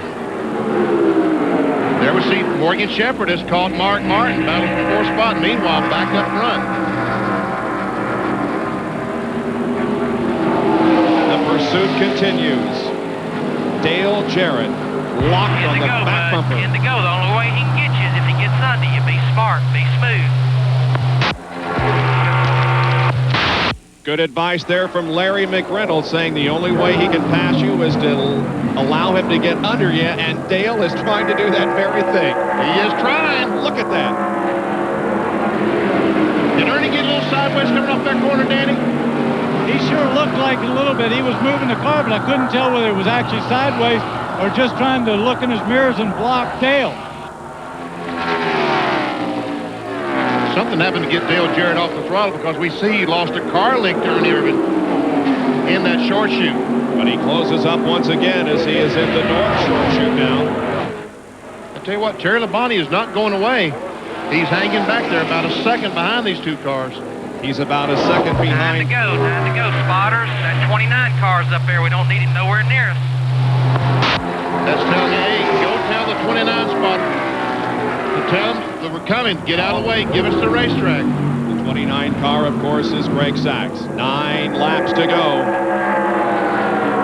Benny, when they give them or ask for that, are they pretty good about it? Will they tell the 29 car to move? Yes. Yes, they normally, the spotter for the 29 car will say, look, we've got the leaders coming, so be sure and don't get in the way. There we see Robert Yates. He's biting the lip. Watching his 2 drivers run 1st and 2nd. That was Larry McReynolds right behind him. Crew chief for the 28 car. Hey, as nervous as he's got to be, it's got to be a great feeling, though, having your cars run 1-2 like this on the Brickyard 400. Ain't to go. Just be smooth. Almost every lap, the word is be smooth.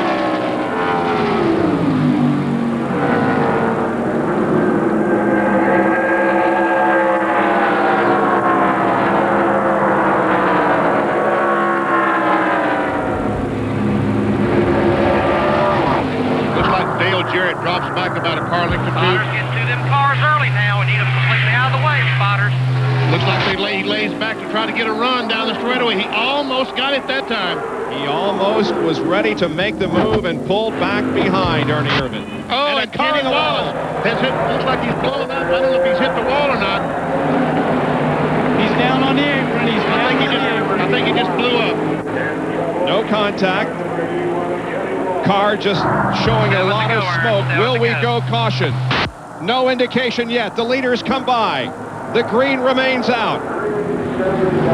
Benny, I don't know don't know if he blew up because he had the smoke coming out of. Oh, here we go. For the lead. For the lead. Jarrett goes to the inside in the second corner and comes out with the lead. I'm a little high. I think I can get him back by. 10-4, bud. 10-4. Just be smooth. 6 to go when you get back. Yeah, Ernie knew exactly what he did. He got high coming off the corner, had to catch it, lost the momentum. Jarrett took advantage of it into the lead. But you heard Ernie say, I think I can get him back. But I don't know. Jarrett lengthens the lead by 1, 2, 3, 4 car lengths now, off of 4. And 6 to go. 6 to go.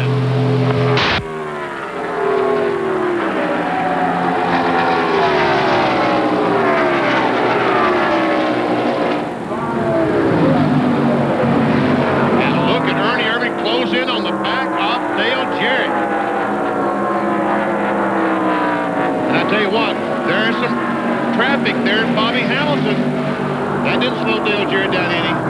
Turn 1 must be coming apart a little bit. Bobby Hamilton dropping down to the inside of the backstretch. Now there's Greg Sachs, who will do likewise, not impeding the progress of either Jarrett or Irvin. Jarrett is closed back in. Irvin is closed back in.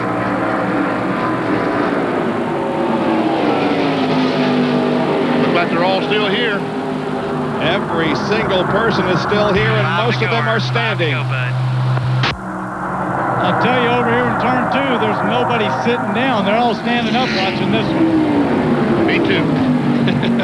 Me too. Jarrett getting the left side tires down to the grass once again there in the first turn. Nice clean line above the white line over in 2. Ernie was in the dirt a little bit that time. He threw up a pretty good plume of smoke. Ricky Craven just took his car to the garage area. I'm too excited right now to try to talk.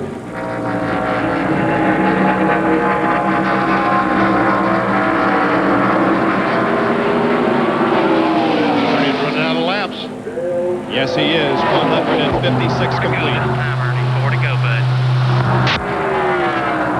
Yeah, he's beat me through 3 and 4. I beat him through 1 and 2. He said he beats him through 1 and 2. He beats him through 3 and 4. And these corners look identical. It just goes to show you that they are, in fact, different.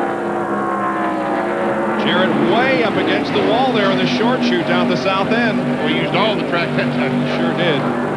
And coming off the corner. Now dropping down into the middle of the backstretch.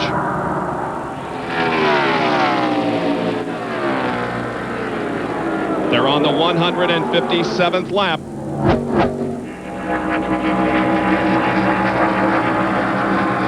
Dale Jarrett can't rush the wall. He can't make any slip. If he does, he will be passed. 3 to go, bud. 3 to go.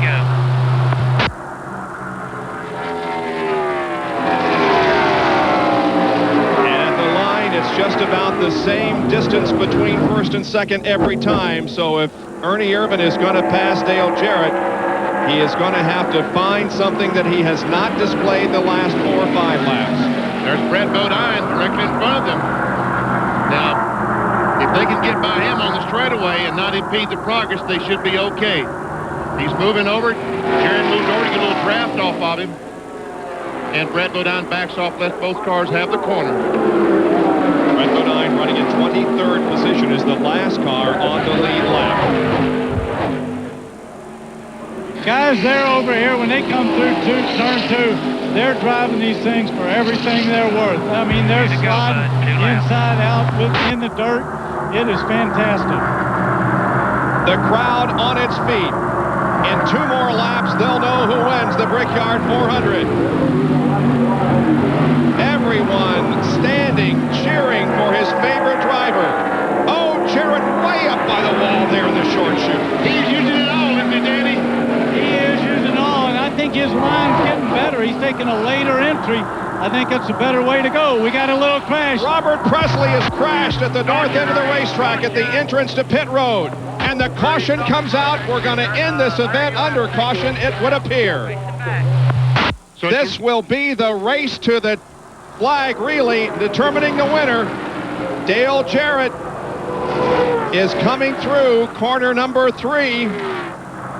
Here he comes. Corner 4. The caution flag waves, but there's just one more lap to go, and Dale Jarrett is going to win it. Dale Jarrett has won the Brickyard 400. Although we've got one more lap to go. Ernie apologized to his crew, said he'll let you down. There's the pace car. Sorry, Bob.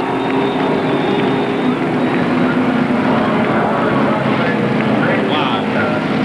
Too bad that it had to end this way. We would like to have seen one more lap of competition, but that's not the way it happened today because of Robert Presley, who crashed up off of corner number 4.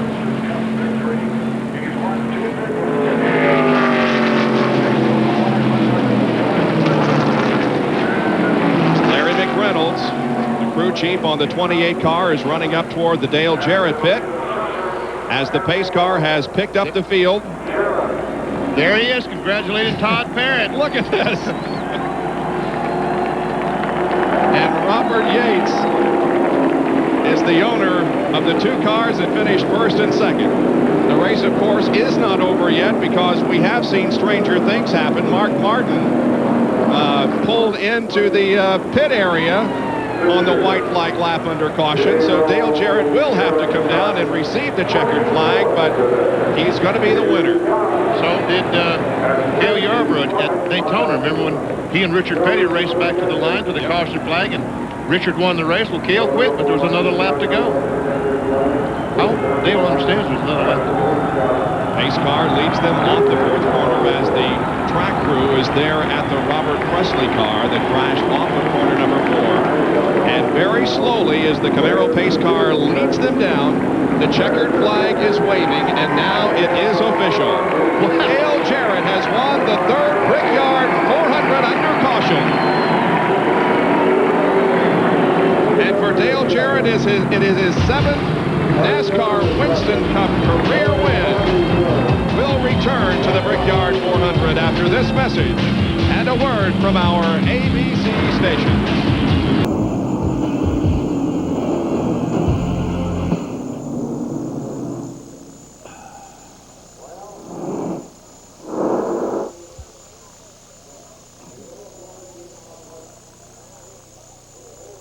The backup mic in here is the Benny mic. I'm supposed to tell audio that. Yeah.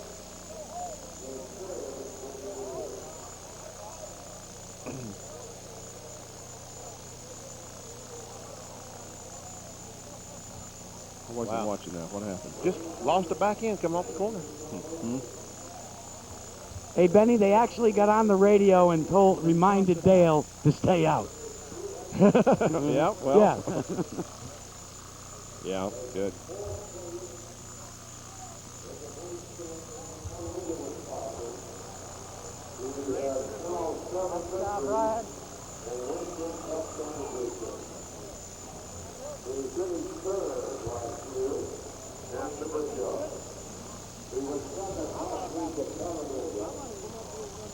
He wins the big ones, doesn't he? I'm telling you.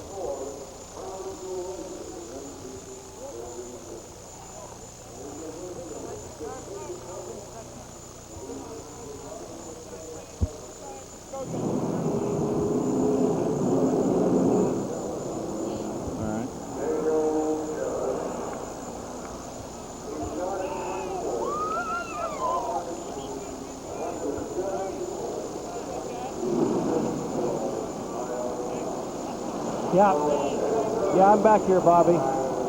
I'm almost there. I'm back here. Bobby, if we end up having the field, Jarrett's piece, remember, ends saying my dream is to win the Brickyard 400, so.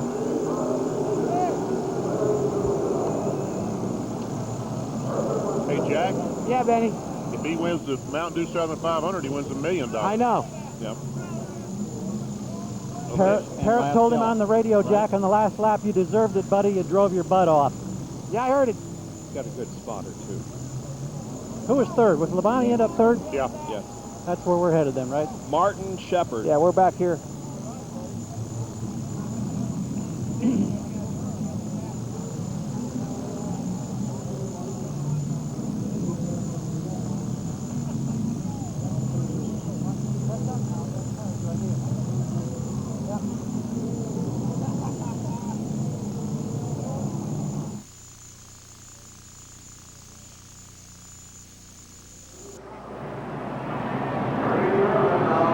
Dale, this is it, your last chance to win. The winner of the Brickyard 400 is Dale Jarrett. So write Dale Jarrett on your Budweiser Fast Track Sweepstakes game card and send it in. You could race off to next year's Brickyard 400. We want to thank you for playing. Remember to send in your game card.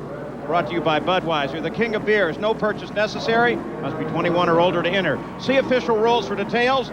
This Bud's for race fans. And this man is for Winner's Circle at the Indianapolis Motor Speedway. Dale Jarrett. Barry definitely knows how to win the ones with the big crowds and the big money. Let's go down now. Jack Arute is right there with him. And Paul, you know, there was a time when this young man thought he might like to play on the PGA Tour. That was before he became a winner of the Brickyard 400, before he won the Daytona 500, before he won at Michigan International Speedway, literally before he decided that his dream should be to wheel a Winston Cup stock car. Getting the congratulations of his crew.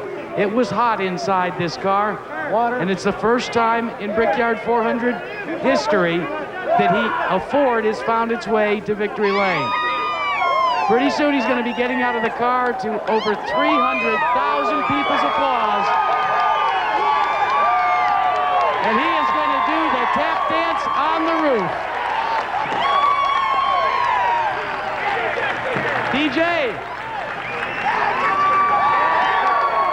you know, he said this was his dream, to win at the Indianapolis Motor Speedway in the Brickyard 400. Dale, getting the congratulations here. No question, a great victory, but tell us about the pass. Well, car was great all day long. I was a little bit tight, and I saw Ernie was getting tighter too. I knew that was going to be a place I could make my move. He got in a little bit hard and a little bit high, and I saw an opportunity to get by him, and I just took it, and the car worked a lot better out front. Boy, what a feeling. This is just fantastic. You know, we were saying it was always your dream, as we look at the video of that pass, it was always your dream to win here at Indianapolis. Now that you fulfilled your dream, the high, coming here and going so well, then crashing during qualifying and still making in the top 25, now making the victory lane. Describe the emotions. Not sure I can right now. I mean, you've always watched races at Indy, and now to have the opportunity to be right here in victory lane, such a tremendous feeling. This is just such a great place. I want to thank God for a safe race here, for giving me the abilities that he has, and for saving a lot of people out there, including myself. So thank you. Thank my dad. How about your dad? You know, he gets so emotional about these things. What do you think he's thinking right now? That I won't be calling to borrow any money for a while, maybe? I'm sure he's just elated. You know, what a year to win the Daytona 500, the Coca-Cola 600, and the Brickyard 400. And hey, now you get to go Labor Day, and you got a shot at $1 million. Can't wait. That's the next thing on the agenda, is to win that $1 million and then win the Winston Cup Championship. Well, there's a special presentation right now by the president of the Indianapolis Motor Speedway. Tony George is going to present you with the PPG trophy. And that is so very important as far as your dream is concerned. The brick, well, actually, you aren't going to believe this, guys. The brick is being handed around like the Stanley Cup to the crew. But here you go, Tony, for the presentation. Dale, congratulations to you and everyone at Yates. And it's an exciting day for Ford. And I didn't think we'd ever get the trophy over here, but it's well-deserved. Thank you. Thank you very much. What a terrific day. This is just fantastic. Come in here, Kelly. His wife Kelly coming in. Now, there's the kiss. Now, we're going to give you a shot of your dad. We've got a shot of your dad. You want to say anything to him, just wave to him right in there. Hi, Dad. Thanks for everything. And got to say hi to my kids, Natalie and Carson, Zachary, Jason. We'll be back home to celebrate pretty soon. Horace Eisenhower, John Irvin, thanks for helping me get here. Thanks, guys. Hey, let's go back to the tower. And Ned Jarrett, his dad, sitting up in the radio network booth for the Indianapolis Motor Speedway Radio Network. Coming up next, 12 identical Firebirds make history. They run under the lights at Charlotte. The International Race of Champions next here on ABC, but we've got a lot more from Indy.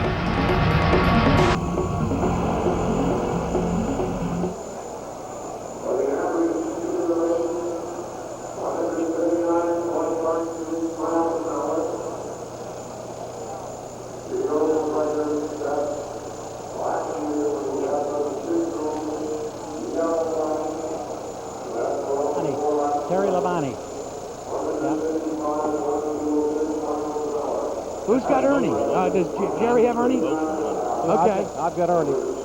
You want to try and find Labonte? I got Terry, Jack. Okay. How about Johnny Benson? I don't know where he ended up. Benson led the most Yeah, laps. okay. We'll try and find him. And what about Mike Skinner? Benson's car is right behind Labonte in the fuel tech line, Jack. Skinner got back up to 15th.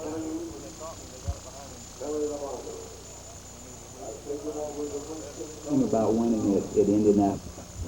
You know what?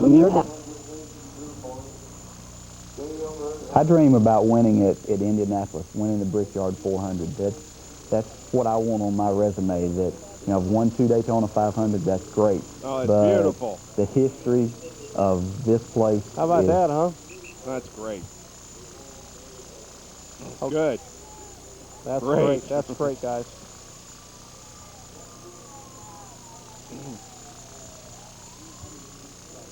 Okay. You want him to shut up, huh? Oh. Are you having a tough day, Bob?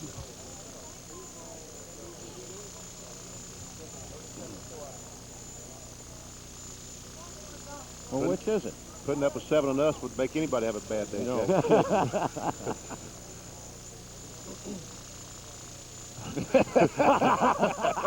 It's enough that we Dream sit about here and winning at listen to one of Indianapolis, you. winning the Brickyard 400. That's what I want on my.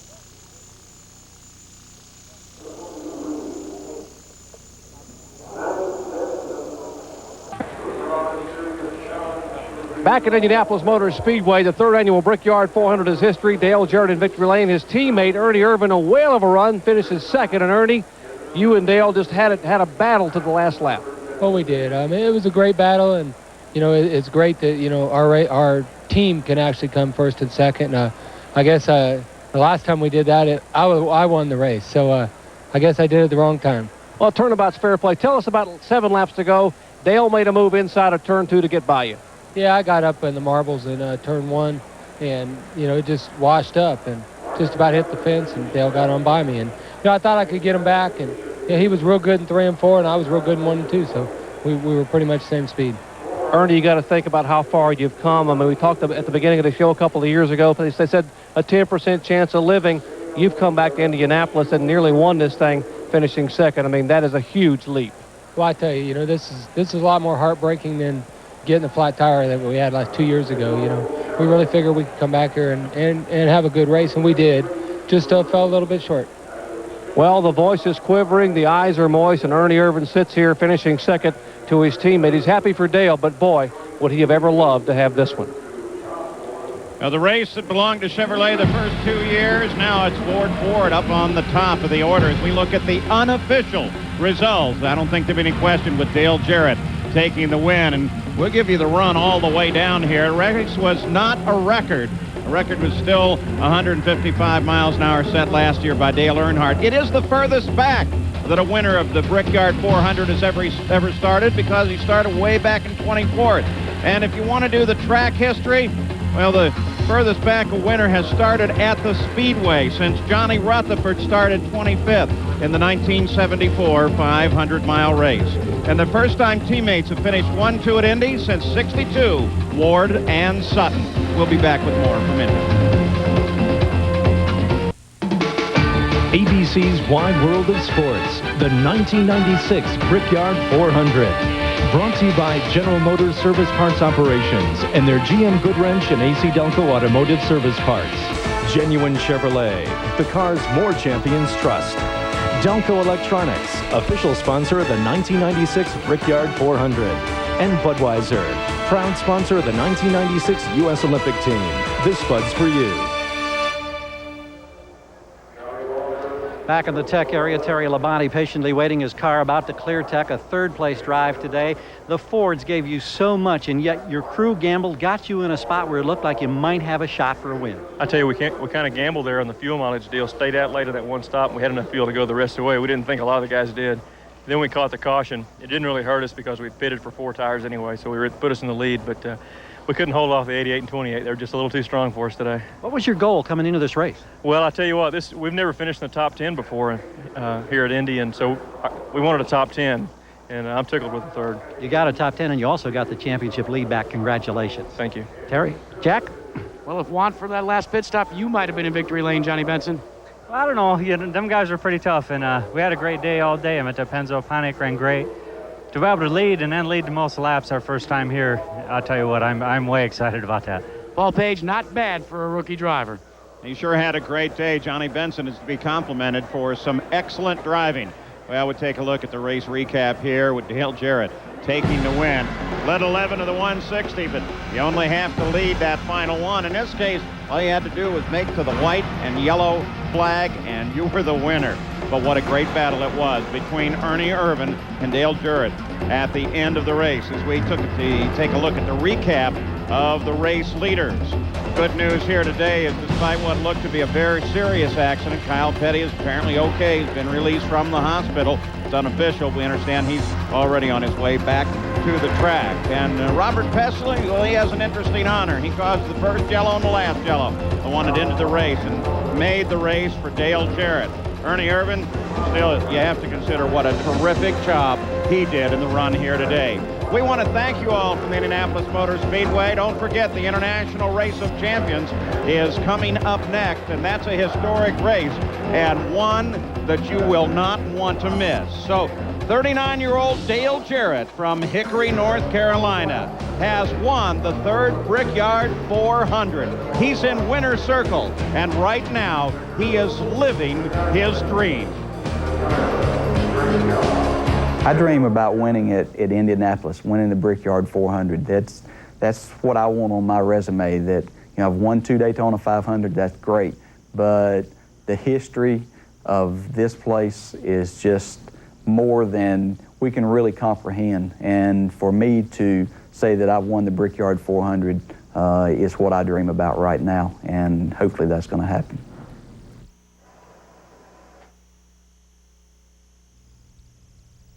Coming up next, ABC Sports heads to North Carolina as 12 of the world's top drivers meet at the Charlotte Motor Speedway to compete in one of auto racing's ultimate tests of driving skill. The International Race of Champions continues next on ABC Sports. This has been a presentation of ABC Sports, recognized around the world as the leader in sports television.